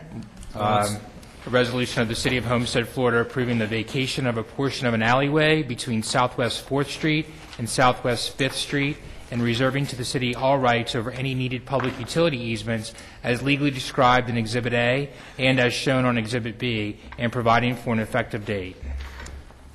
Motion. Motion to move. Thank you. Second? Second, Mayor. Okay. Staff report. Yes, sir. This is just to allow the property owner to fence the property, the alleyway immediately abutting his property. There are no other interests. We check the area. The alleyways are vacant. We sat down with our development review team, which also includes the utilities and such. We have no problem with the request. We're thereby recommending approval. Okay. Questions from council? Mayor. Yes, ma'am. If I could just go on record to say that we've done this before, and to me this is a no-brainer. They probably maintain it anyway, so it's been done several times before. So I just wanted to put that on the record. Thank you, Mayor. Any further questions from council? I'll open the public hearing now. Anyone who speak in favor? Anyone who speak against? Hearing none, seeing none. Final questions from council? Hearing none, Madam Clerk, roll call vote. Vice Mayor Warman? Yes. Councilman Burgess? Yes. Councilwoman Lobos? Yes. Councilman Maldonado? Yes. Councilman Shelley? Yes. Councilman Williams? Yes. Mayor Bateman? Yes. The motion carries. Thank you, Madam Clerk. Last but not least, tab 16, another resolution. Yes, tab 16 is a resolution of the City of Homestead, Florida, amending the building permit and related services fee schedule, providing for enforcement and providing for an effective date. Motion? I move it. Thank you, Mr. Williams. Thank you, Mr. Shelley. Staff report? Yes, sir. If you recall, we came before you with some of the inspection fees that were adjusted based on, current, just to make sure that we recuperate some of the costs in doing those inspections. In addition to that, the actual fee schedule will be updated to reflect that previous change. We have, in the process to include those changes, discovered that there is a number of other fees that need to be brought up to date. Fees that involve either the building, mechanical, plumbing, etc., inspections. And it's also good time because there have been a couple of statutory legislative actions in recent times that obligated us to, also make those amendments in the current schedule. So hereby recommend that you approve the changes to the fee schedule so that we are up to date. The last time that we did this was in 2005, where our fees are extremely low, half or less than half of what all the cities and the county are charging. Thank you. Questions from council? No questions from council? We'll open the public hearing. Questions from the public? Hearing none, seeing none, close the pub. Oh, yes, come forward. Don't want to miss out. Alex Diaz de Villegas, 1355 Waterstone Way. I just have one question. If we're doing less fees than anyone else, then why did you reduce the owed fees by 30 or 40%, including the Mayor Bateman's fees that he had owed the city? We increased the fees the last time. Right, but several months ago, you decided the owed fees from previous contractors and developers, you decided to reduce that amount. We have not reduced those. No, you're mixing apples and oranges. It's not the same. It's not the same kind of fees. No. It's a totally unrelated matter. Okay. Again, I'm confused. Apples and oranges. I'm confused. So these fees aren't the same kind of fees. These are fees for permitting fees. These are permit fees. Okay. And we're updating our permit schedule to bring them up to par with the rest of the other municipalities and the county. We have been charging very little. We haven't updated these fee schedules since 2005. These are permit fees. That's all we're doing. These are permit fees, not the owed fees for development services and all that. The other fees, it's really what you're referring to is the cost recovery dollars that were owed from previous applications that the city charged for reviews, for attorney fees, consultants. So those are the ones you dropped 30%. I haven't dropped 30% on those. They're case by case. Those will be coming to council on a case-by-case basis. And what I have worked out with the city attorneys is an agreement whereby on an individual base and based on merit as to the weight of each application, if I think that there should be a decrease or a lowering of any of those fees, I will come to council on a one-by-one basis and explain why I'm taking that position and go into the numbers. If there was an excessive review that I thought it was unnecessary and a burden was placed on the applicant, I would say so. If I felt that in any given situation we charged the right amount, I would say so. But it would be done on a case-by-case basis. So basically, so I understand this right, you're reviewing cases of cost recovery for money that the city has already expended on those particular cases? We're not even talking about that. When the night that comes up, come back and talk to us. But you're not even. All you're doing is just getting. You can understand where this is confusing, Mayor Bateman. No, we're talking about increasing permit rating, and then what people owe us, we're reducing it by 30%. Everyone's struggling in a budget. It's hard to follow. What you're referring to is a cost recovery item, which will be brought before council on a case-by-case basis. What's before them now is permit fees. Just the permit fees. Right. Thank you. Thank you for clarifying that. Thank you. Okay. Any further questions from council? Hearing none, seeing none, we'll open the public hearing. Any questions from the public? In favor or against? Hearing none, seeing none, we'll close the public hearing, and we will now back to council. Any questions, final questions from council? Okay. Madam Clerk, roll call vote. Councilman Maldonado? Yes. Councilman Shelley? Yes.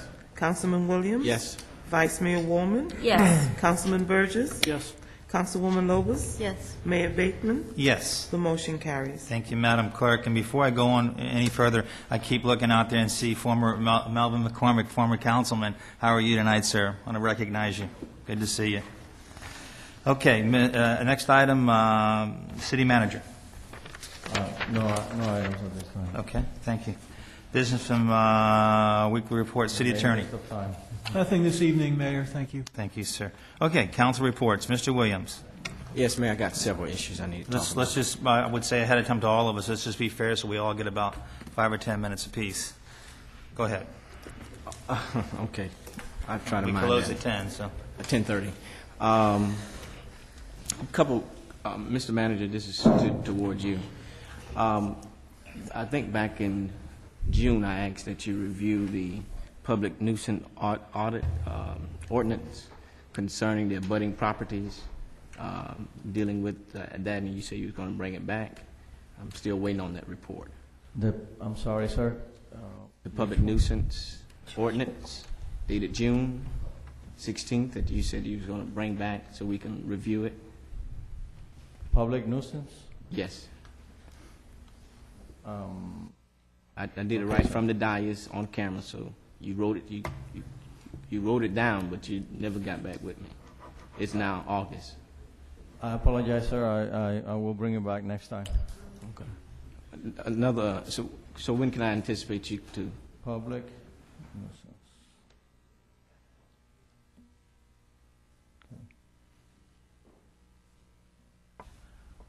Passed in 2007.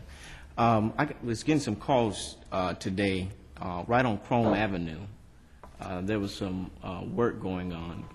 What do you know? What kind of work was going on Chrome today? We have had SFM working different areas, including Chrome Avenue and Campbell, for the last.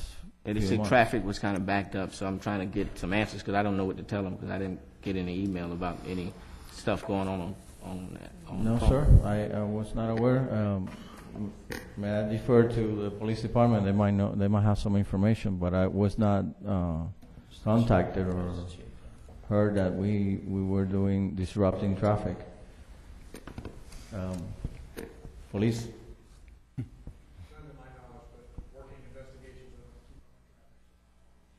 Okay. All right. I'm just trying to see because we had city trucks out there and different things, and so I'm trying to get some answers because I can't educate the people who ask me questions. So if you don't know what's going on, then that's a concern. We have had parks and recreation vehicles along with South Florida maintenance vehicles out there the last several months, and at times they have interrupted traffic with using the right MOT, movement of traffic, to address different areas, mediums and such. So potentially it could have been one of those. Okay. Obviously, you're not aware of what's going on. It had to in be the one city. of those, because otherwise I would have been called. Okay. Because my concern was that they said crosswalk was being put out there.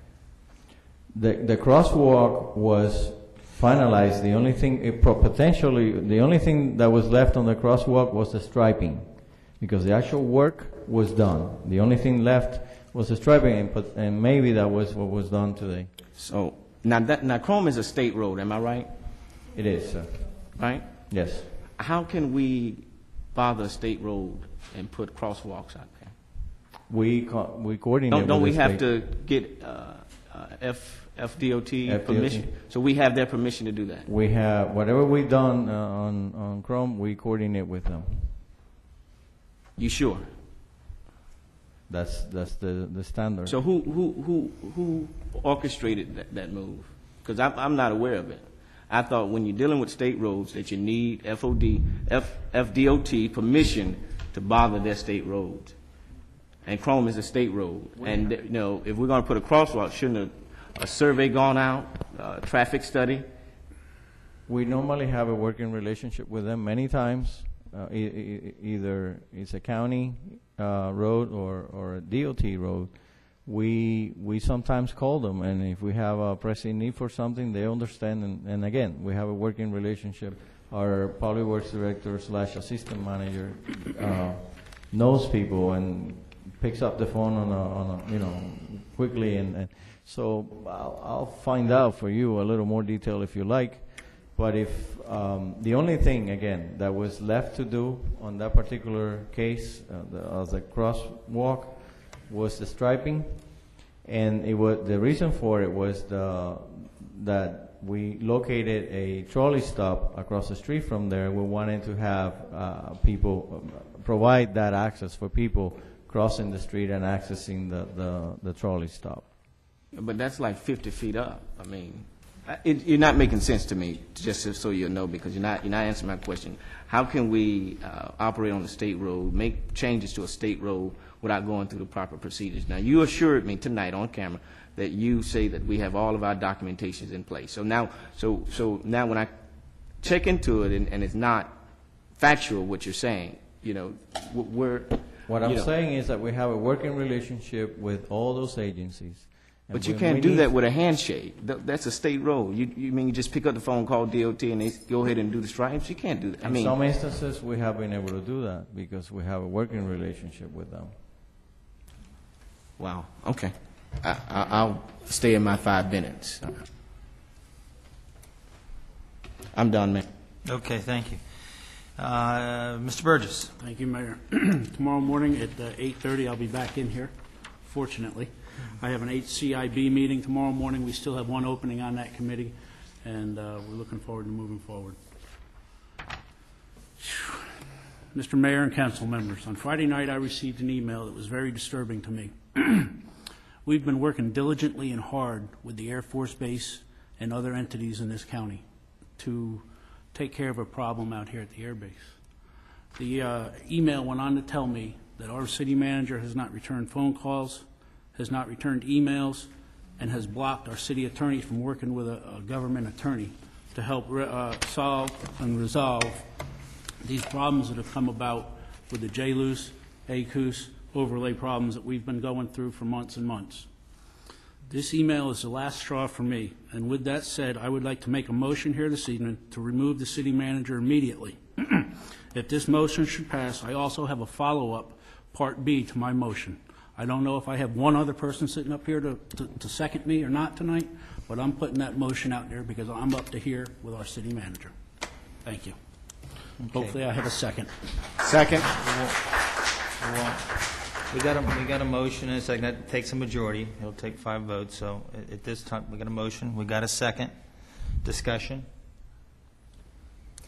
Mayor. Yes, ma'am. Thank you. He was just ready to put the mic on, but go ahead. Oh, mine's already on, so I beat him to it. Thank you. I mean, my head's going all over the place. I'm going to say tonight, nothing that is a surprise because I've said it in the public several times. I've had an issue with procedure. I've had an issue with just there not being a clear line between the city manager executing policy or making policy. That's been my biggest concern and problem with the city manager is there's a lot of things that have been said in the Herald that clearly are in the making policy arena, which should really be left up to the council because we are responsible to the voters of the city of Homestead. So if we make policy and they disagree with it, they can vote us down or vote us up at the next election. Clearly, the city manager in past instances, which I've stated in the public, has overstepped that boundary, and I've never been comfortable with that. I believe that the city manager was hired to execute policy based on the majority of opinion and the direction that is given by council. And that opinion and that direction from council is always stated in the public at public meetings.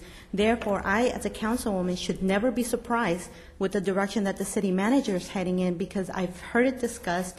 We've discussed it, debated it here at the council, and if I lose a vote, I lose a vote. But at least I know the policy direction that this council is heading in, and I know the execution that the city manager will then take. I've just kind of felt that that hasn't been followed, and so that has been my main concern. I'm a little bit surprised with the timing of all of this.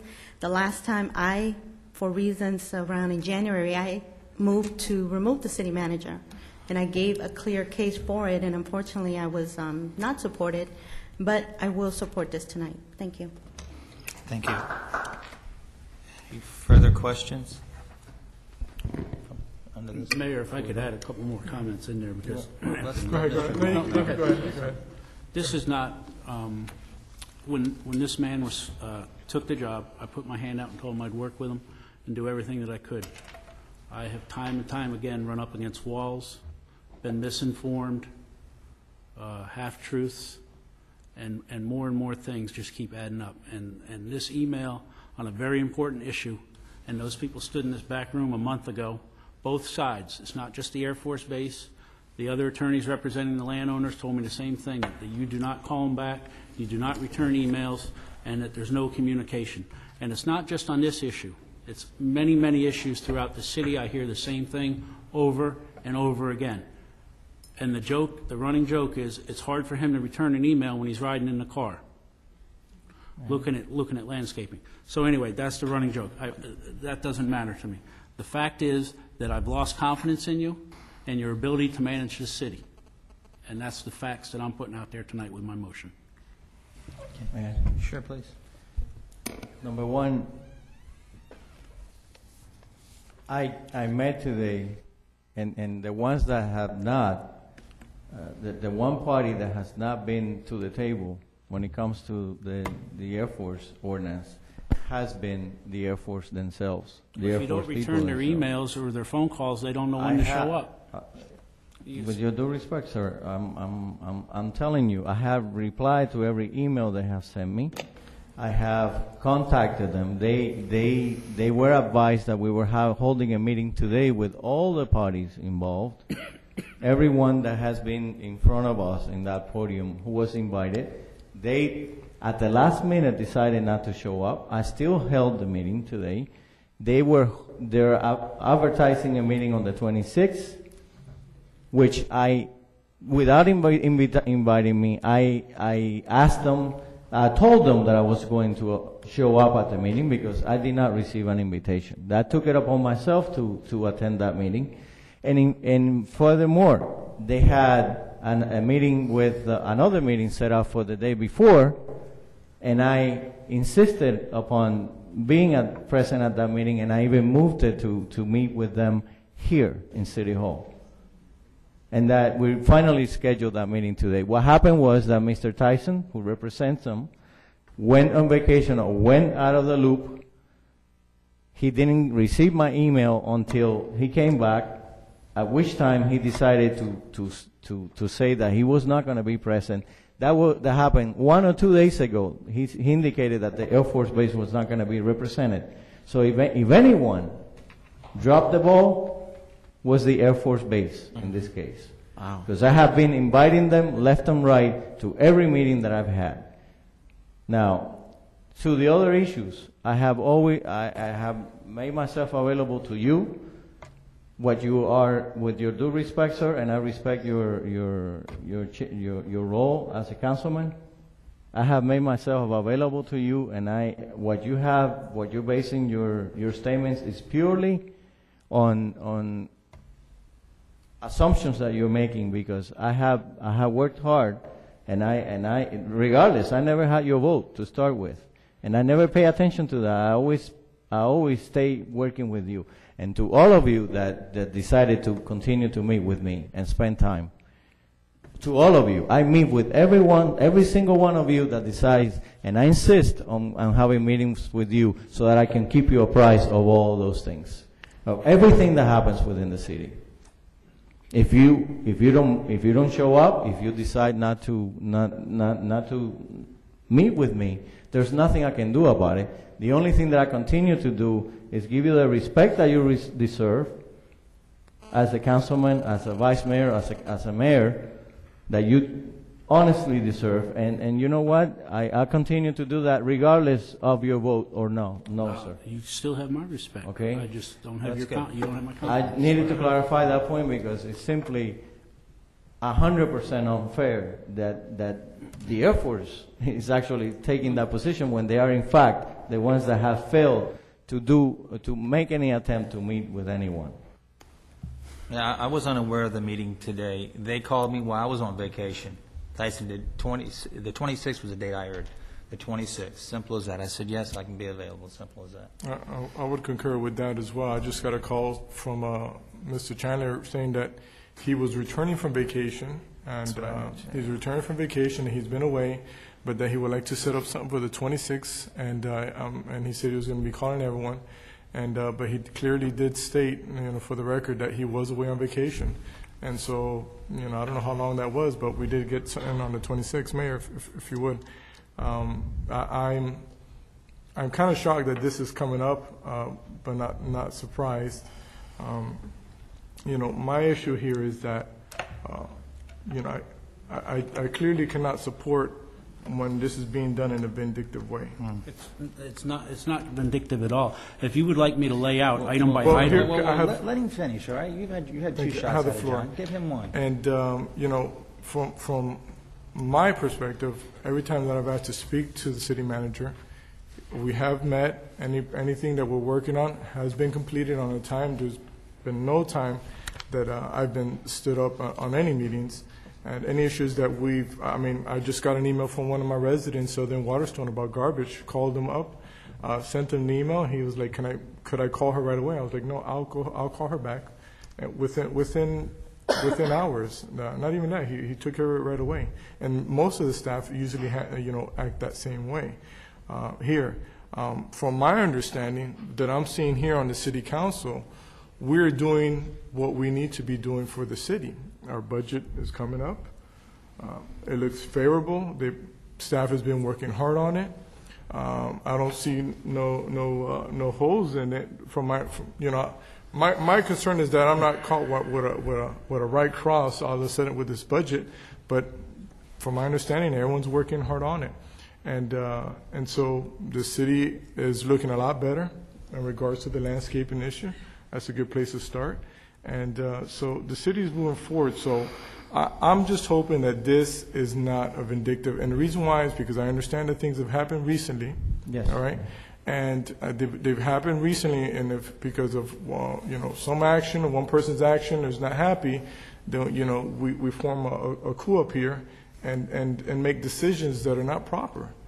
And that's my issue. I have an issue with, I will be fair with everyone here. My stance is that I will be a defender for my city, and I will be the bully of the bully. Will not let one person on this council, be it the mayor or any other council member, to overstep their boundaries and act in a way that they're not supposed to. And so, as long as this is not being done in a vindictive way, I don't support it because I wouldn't see what reason off the back just because the Homestead Air Force Base has tried to get a contact with the city manager, and that's hearsay. That's hearsay. And then, so you're basing the decision because of what someone says. So if I send you an email and says something else, you're gonna just say off the whim, oh, we need to get rid of that person. The council's not there just to just get rid of people on whim. Let people do their job.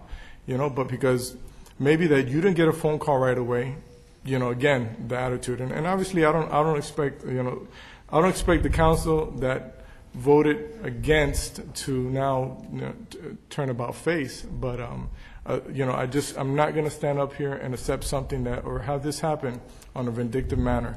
And so I hope you guys address everything properly and put it out on the table, because if you guys are going to, make this decision, which I will respect, we'll discuss it accordingly. I'll yield for now. Mayor? Yes, sir. I assure my council members and the citizens that this is not a vindictive act. I have worked with Mr. Perinas. We've met almost every Wednesday morning when we've been able to. We have an hour-long meeting every Wednesday. I just don't have the confidence. We lost an HR director after 20-some years. I don't have a definitive answer as to why she's gone yet to this day. I've asked you 3 times, maybe more. I am not basing this on something that the Air Force Base sent out.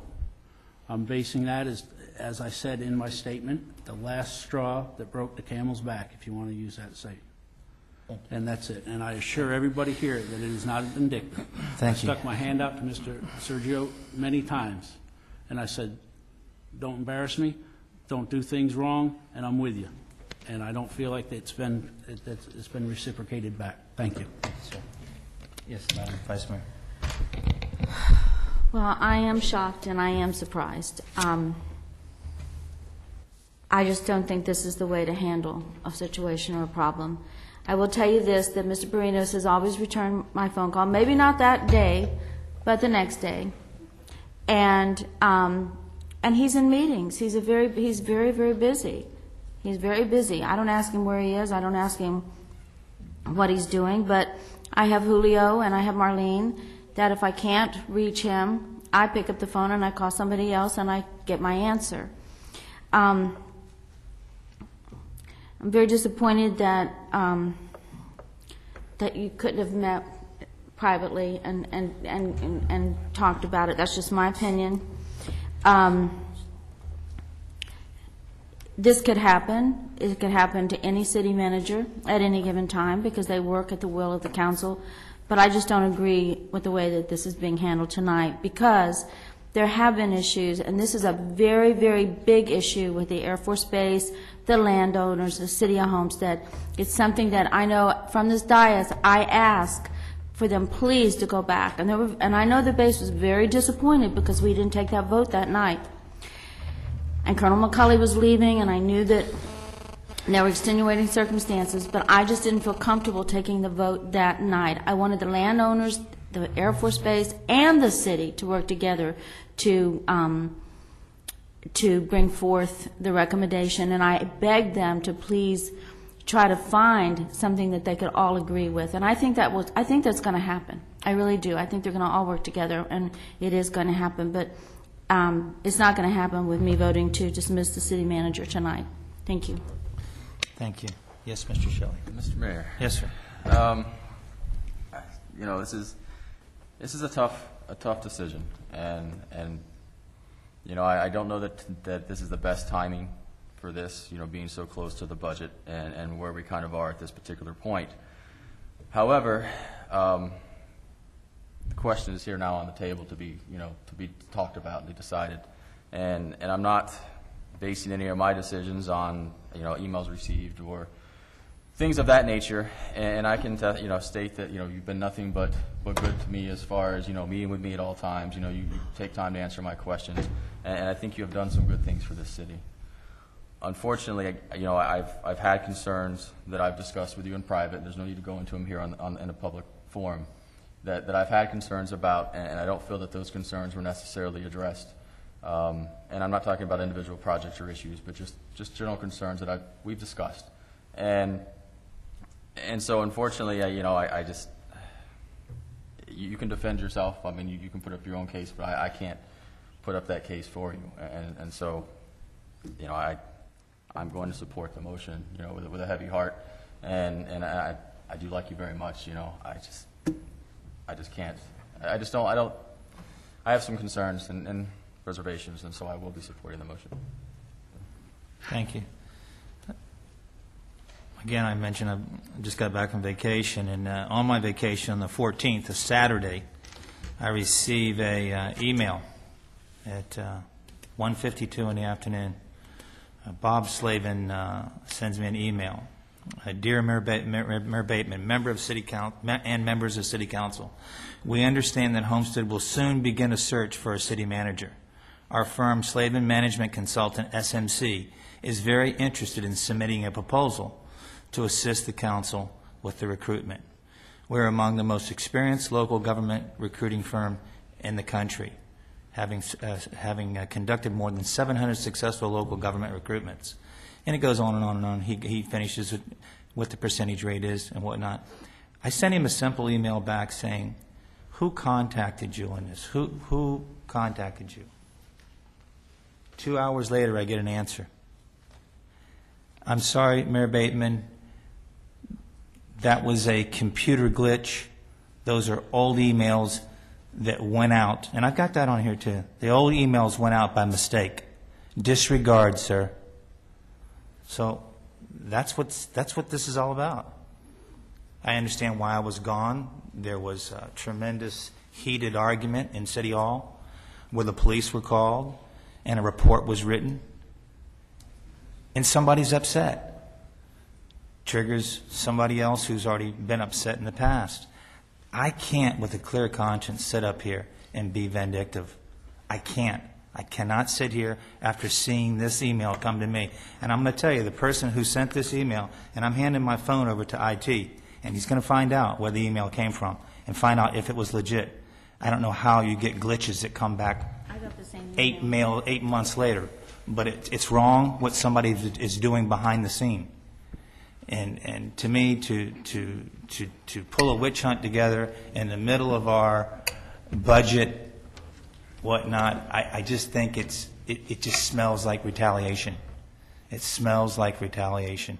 Let's get back at someone. Let's retaliate because I didn't get what I wanted, or I didn't get accomplished what I wanted, or I lost my temper, and I am sorry for it, but I'm going to get back at you.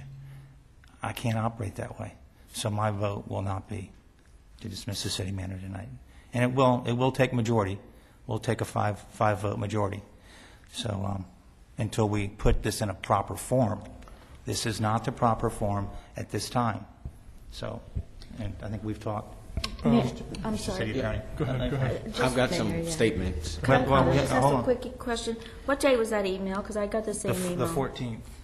Okay, thank you. 1:52 in the afternoon, and then 2 hours later I got, please don't listen to me. Don't listen to this. It was a mistake. I'm sorry. It's just not good government. It's not even government working in the sunshine.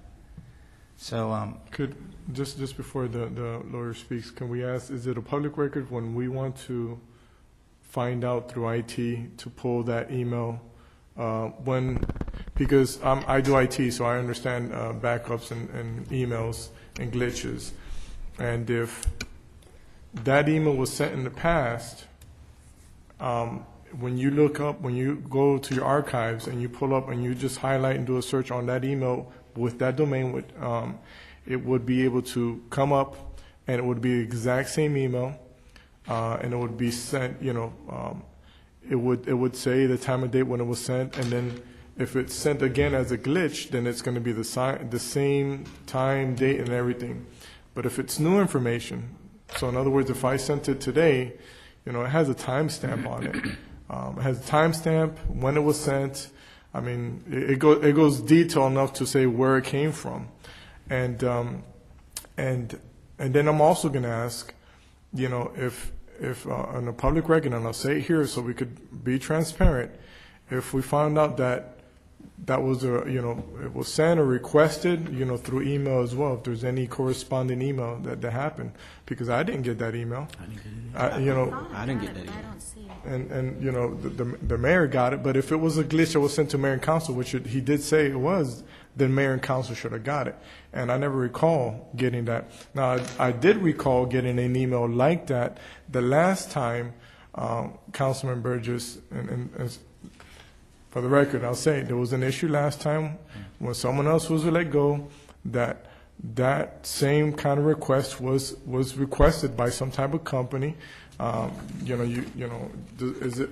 I guess my question is it right for the council to just say, you know what, again, you didn't do what I had to do, give me a company here that's going to find me a new city manager, and let's put this out to bid and let's get the ball rolling. Because that did happen in the past already once, and again, with Councilman Burgess, and so that's the reason why I bring it up. And we have the right to do as we please. This is America, but, if you throw a rock in the water, you're going to have some ripples, so I will bring that up. In all fairness, because I will not be a part of a vindictive process. I will not be a part of a vindictive process. So again, and I'm going to ask for the email because I know that was sent out, and from my understanding, it came out through Burgess. 1 second, Mr. Williams is next. Yeah, I'm hearing some innuendo, so since we're throwing it out there, since it was brought up on this dais, then let's talk about it, because there's nobody hiding the hand. I think Councilman Burgess brought up some issues that he has. I have some issues that I've brought up. There's some sentiments around this dais. Is it? So my question is, then, because I've not seen this police report yet, so, and supposedly it's supposed to be on me, so. I came in, I talked to the city manager. I have a direct contact with the city manager. If I have any issues or any problems, I take it to him. And as elected by the people, I can do that because it is in my power and virtue to do that if I have a disagreement. So I don't know what the innuendos are, but when I left his office, it was not what I hear that it is to be. And so if we want to go there and talk about it, then let's really get the detailed report out on who called the police, because there was no issue when I left this city hall. And so this is a question for the attorney. What is the procedural issue tonight if we don't have the 5 votes? Could we call a special call? To answer your question, under our procedural rules resolution, since this matter was brought up in the council report section, that provision provides that no final action may be taken unless approved by the affirmative vote of 5 members. Okay. Now, since we don't obviously have that, what is the next issue? What is the next procedural process? A special call by 3 council members? Well, the next procedure would normally be if someone wants to put an item of business on the city council agenda, that they put it on for the next available agenda. My question again to the attorney. Special call meeting to take up an action. Special call, the mayor can call it, or 3 council members can call it according to charter. Am I right? That's correct, but I'll just check that to verify that. Special meetings may be held on the call of the mayor or upon the call of 3 members of the council. And at that time, correct me if I'm right, it only takes 4 votes then to take action on the city manager. That's correct. That's correct, whether it be at a special call meeting or at a regular meeting of the council where the item is listed on the agenda. 4 votes would be required for any removal of the city manager. Correct me if I'm wrong, it takes 24 hours to call a special call. Our rule of thumb that we always use is at least 48 hours. 48 hours. 48 hours from today, we can call a special call.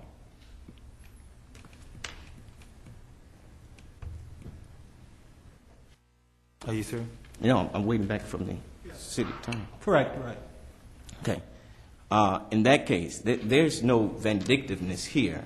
What is the problem in case is the lack of communication from the city manager, the lack of understanding, communicating effectively to the public. I, too, had gotten a call from the military and was misinformed that our city manager stated that he had talked to me personally about that particular issue, and I informed the Air Force Base that he never had a conversation with me about the issue that we're dealing with now.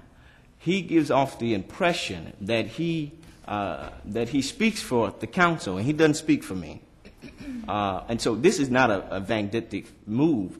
I've had sit-downs with Mr. Perinos to give him and talk about issues, and every time he can write it down, but he never follows through. To me, that is a problem. And so there's no vindictiveness here. I think this is a case of I'm tired of being embarrassed by the city manager. I'm not going to be embarrassed anymore. The people elected us to do a job and to be effective. And if we don't have an effective city manager, then we can't operate and do our job. So this has been an ongoing issue that I've had continuously with this city manager. So this has nothing to do with vindictiveness. This has everything to do what the citizens of Homestead deserve, and they deserve a good, great city manager. And that's where I stand on this. I don't care about a police report, because the truth of the fact is that will all come out at the end. Who called the police from where they were? If there was an issue that between Mr. Perinos and I, then I felt that we discussed it, and at the same time we resolved it. Other parties came into play, but that will come out. So if we really want to go there, I'm waiting on the police report, because accusations like this, I'm not going to tolerate on my character. It has nothing to do with that. It has everything to do with the competency level that you cannot obviously demonstrate to run this city effectively. You don't even know what's going on a day-to-day basis on a state road that affects us, and we've got personnel out there, and you can't even account for it. To me, that's an issue. To me, that's an issue. The issue, we've got the speedway. We don't know if we're going to have the IndyCar race or not. No progression, no anything to sit down with them to say. That's a major economic engine for us. Nothing from the city manager. We need some leadership, and we don't have it. We don't have it with the city manager. And those are the principles and issues that I raise And those are the principal issues that I'll be voting to fire you. Mayor, Yes, ma'am. thank you. You know, I want to do a follow-up to what has been said, because words like behind closed doors, witch hunt, and crew have been thrown out there, and I know that I'm not included in those labels, because clearly I've always been very public about the things that I disagreed with as far as the city manager and the direction he was taking. So I'm going to assume that none of those labels were referred to me. I think to think that there's some kind of conspiracy behind closed doors talking here, prove it. Prove that there's been emails, phone calls, or any of that. Everything I've said in the public, can be pulled up by public record. When I think of specific, very recent examples, I can think back to the last council meeting, and you can do a public records request, and you'll see that there were emails between the city manager and myself. I did not embarrass him when public discussion came about the airport ordinance. I was very professional about the way that I handled how I disagreed with him, how I disagreed with how he handled it. At the last council meeting, the airport ordinance, council meeting was on Monday. That Thursday, there was a meeting that was supposed to take place between all the stakeholders. On that Friday, as a matter of fact, I called the city manager, and he was at dinner with Councilman Maldonado's, but he returned my call, and I said, you know, Sergio, was there a meeting? Do you think that perhaps you should inform me as to what took place in that meeting? You know, it's very important. It's going to come up at the Monday night council meeting. Was there any progress? Was there an agreement of some sort? And so he did give me a brief. After I called him and asked for it, he did give me a brief summary about it. And then that Friday stated that he would have a recommendation in writing. And I specifically said, please do not give me that. Whatever you're going to give me, do not give it to me within 30 minutes of the council meeting. It is not enough time to research anything. It is not enough time to study it. As a matter of fact, I can't even guarantee that I'm going to be able to look at a document 30 minutes prior to that Monday night council meeting. I was in my office 2 hours prior to the council meeting, and I was sitting there and I was waiting. I was doing other work, but I was also waiting for this email to come, because I knew that I had specifically stated that I did not want a last-minute document. Up until 30 minutes before the meeting, I was not told that this was going to be deferred, the airport ordinance. Yes, it's a big deal. There's a lot of stakeholders that are getting a hold of me, sending me emails, wanting to discuss this. 30 minutes prior to the meeting, you can pull up public record. It's in my email. I sent the city manager an email, and I said, it is 6:30, and you have not given me anything in writing regarding what is going to happen at the 7 o'clock. At 6:40, the meeting's going to happen at 7. We get an email where he's going to defer it. What did I do then? 15 minutes prior to the meeting, knowing that the Air Force Base and everybody else was sitting out here waiting for us to vote on this, I forwarded, again, pull up public record, I forwarded that email to the parties that were here for that issue. I was the one that informed everybody involved that this item was going to be deferred. And they thanked me for it, for keeping them appraised and for keeping them informed. Why the shock value? We know that we need all the players at the table. We know that we need to make sure that they know that they can trust us, that when we say we want to move forward in this direction, that they can take our word for it. That, to me, was very, it caused the airbase to become very mistrustful of us as a council, thinking that we were doing some kind of, you know, policy behind closed doors, that we were not going to vote with the Air Force Base. And so I was very disappointed and very discouraged how that whole thing went down, and it went down in emails back and forth between the city manager, myself, and all those interested parties. That's a very recent example. Now, to think that this is some kind of shock, I know it isn't to anybody. I've stated my displeasure for many, many months now in many different instances. I want to clarify again, this was a surprise to me, but I am going along with it because I've been consistent in where I stood with the city manager. Not at any point in time have I used any personal attacks like have been used from the council to city managers, prior city managers. I've never judged his character. I have never attacked him personally. I've never gone there because it's just not my style to do that. I've strictly addressed his policy decisions, his performance, and his professional level, and that's what I've been displeased with. Thank you. Thank you. Just point of clarification and on my part, and like I said, I just wanted to make sure everyone understands if it's the right process that's done by the city council and the votes go a certain way, the same way it went the last time, I have no problem accepting that. That is the will of the council and the democracy and how it's supposed to work, and I am happy with that because that's the right process. I'm just stating here that I just want to make sure the reason why we're doing this is not for the wrong reason of personal issues. I want to be clear. As long as it's not personal issues that we've had, because something didn't happen or something went wrong, and that's why I said that, and I don't want it to be a personal issue. Let it be because it's the right thing to do, because the majority of this council wants it, and it's because of the process happened. That's it. And so, again, just for a point of clarification, thank you. Thank you, sir. Okay, any further questions? Okay, we've got a motion, and we've got a second. Madam Clerk, roll call vote. You want to restate the original motion was to dismiss the manager. We need to do that first. Or do you want to, Mr. My understanding of the motion is that Councilman Burgess made a motion to terminate the city manager, and I believe that Councilman Williams seconded that. Thank you. Okay. And as we stated under our procedural rules resolution, that requires 5 affirmative votes. Okay, so then there's really no reason to vote. Call the roll call vote. Call it, Madam Clerk. Councilwoman Lopez? Yes. Councilman Maldonado? No. Councilman Shelley? Yes. Councilman Williams? Yes. Vice Mayor Woolman? No. Councilman Burgess? Yes. Mayor Bateman? No.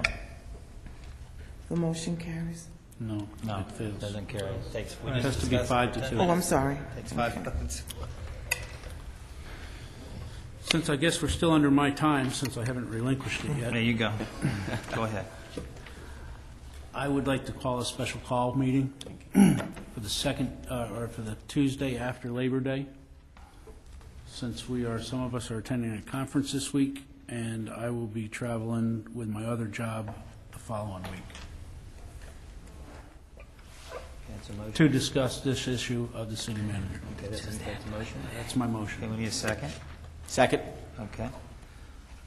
Roll call vote. Councilman Shelley? Yes. Councilman Williams? Yes. Vice Mayor Woolman? Yes, to discuss. Councilman Burgess? Yes. Councilwoman Lopez? Yes. Councilman Maldonado? Yes. Mayor Bateman? Yes, to discuss. The motion carries. Thank you, Madam Clerk. Thank you, and I would like to assure Mr. Maldonado and the rest of you, this is not a vindictive move. I think some of you have heard me express my displeasure in the past, whether we've been sitting having a coffee or wherever. So I want to assure everybody that it's not a vindictive or a I appreciate that. calculated move. Thank you. Thank you, sir. Councilwoman Lobos, you've got the floor. Well, I do actually have one question. I've been getting some concerns from residents that live along the Canal Street area between Farm Life Road and the BJ's Corner. There have been some street lighting fixtures being installed there, and that project's been going on for a while, and they've yet to turn the light over to the new light fixtures. And when they apply the base, it's done very sloppy. The base are not sitting correctly on some of the city's right-of-way on the grass, and so I've gotten some complaints from some residents that think that it's the city's project. And they say, with all that money you guys are spending out there, couldn't you guys do it correctly? And I said, it's not a city project. It is actually a county project, as I understand it from the past, how it has been explained to me. But what is the access that we have to the project coordinator so that we can give some feedback that some of the installations are not done properly, and if they could come back and redo the base and the way that the base sits on those light fixtures, please? That's my only question tonight. Thank you. Mayor?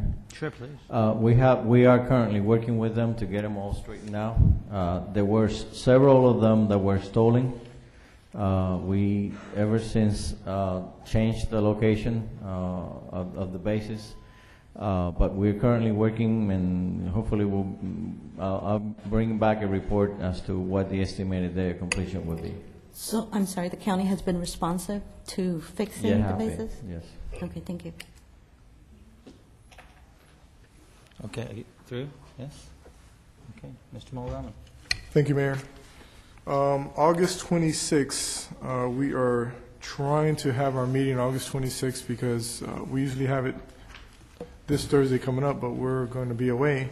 We asked that the Education Committee meeting will be held August 26th. Please, if you would like to attend, meet us here. And if there's any questions, concerns, you can please call Lourdes at the office, and she'll be able to give you direction. That's all I have for the Education Committee. What I would like to address now that I have the floor is in reference to, I believe, one of the CDD members that brought up my name today, and for clarification purposes, I kind of understand but don't understand why she mentioned my name, because I've formally not made any complaints in regards to the CDD formally. I have said that I'm not happy with the process, but I've not argued it for one point. And I feel that, you know, maybe there might be some confusion because I did live in Waterstone, and I was following an ordinance that the ordinance says that the CDD is not the. Let me make sure I say that. The CDD, you're not required to give your ID pass in order to go through those gates of the CDD. It's a volunteer process to go through those CDD gates. Because it's kind of confusing because it's a public ingress with a private road, so there was some type of agreement, and when there is an agreement with public funds, then there's a sense of confusion in that community. And one of the presidents came up here and just made a mention. I told him that I was looking into it, just because, you know, as a councilman for the city of Homestead, it is my job when a concern is brought up to us that we look into it. I didn't say I agreed with it, nor did I disagree with it. I just say I understand what's happening there because I live there and I'm kind of seeing the process of it. And you know, for the record, you know, I hate to bring one day when we were having our meeting, I asked Councilman Shelley to drop me off, and I just, you know, kind of played it, you know, I didn't say nothing to him and let him go through the process. And maybe, you know, if you want to ask him, but the way we were treated was not the proper way, but that was it. And then I did not follow up with it at all. Now, because I understand the gates do serve a purpose for that community, I'm not going to argue something that's helping the community to move forward. That's not, you know, I wasn't elected to fight battles of what is right or wrong. My job is to make sure that I'm serving my community and making sure that we as a city are moving forward in a proper manner. And so the reason I say this is because my name was mentioned there to the CDD, one of the CDD board members. And yes, I did speak to one other CDD member, Curtis, I believe his last name is Cooper, am I correct? And I stated where I felt on it, and I asked him to, you know, to let the rest of the members know. But I didn't argue it. I mean, I have really, there's other personal issues that I have with my wife that doesn't allow me the time to really, you know, pick these little fights within the community. You know, I feel I was a little bit mistreated in that community. I'm going to say that, and I'll put it out there. You know, there was some, you know, they sent a letter to my landlord at that time saying that I was a nuisance because I didn't provide my ID at the gatehouse, and that many residents were upset that I was holding back traffic. And because I was doing that, they sent a letter to my landlord to fine him $1,000 because I would not, you know, go along with what is required as procedure.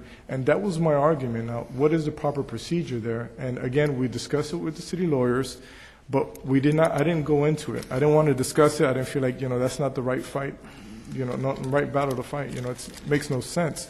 The gate is doing a good job there, but the process of how it's done, it's a little bit blurry to everyone. And so, you know, from the CDD, it went towards the master association, and then to the master association, they gave me the fine, which the president of the association, master association, lives, you know, 2 houses away from me, and you know, I just felt like there was a little bit of unfairness to that. But again, Just for the record, I did not pursue this at all, so I really don't understand why she mentioned my name. I will show up to the council to the next CDD meeting to discuss the issue, for a point of clarification, but I have not pursued that issue at all, Mr. De La Vega.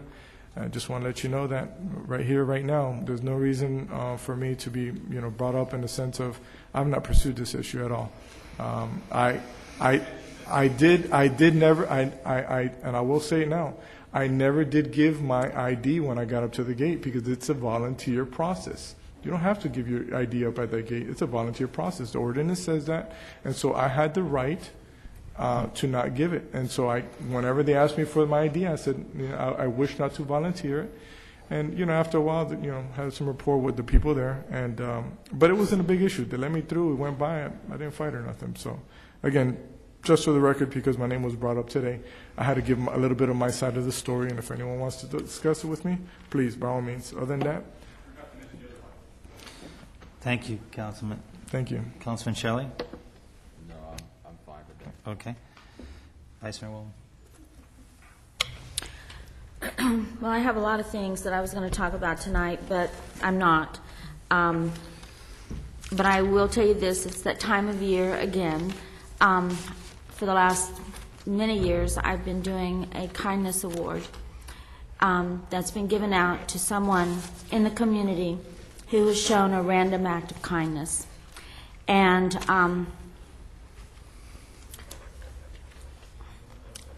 it's ironic, but I just want to let the people know that if you have a neighbor or if you have someone that's been extremely kind to you, please write me a letter, write me a note, send it to City Hall, and we will honor that person. And many times we have more than one person who takes the award.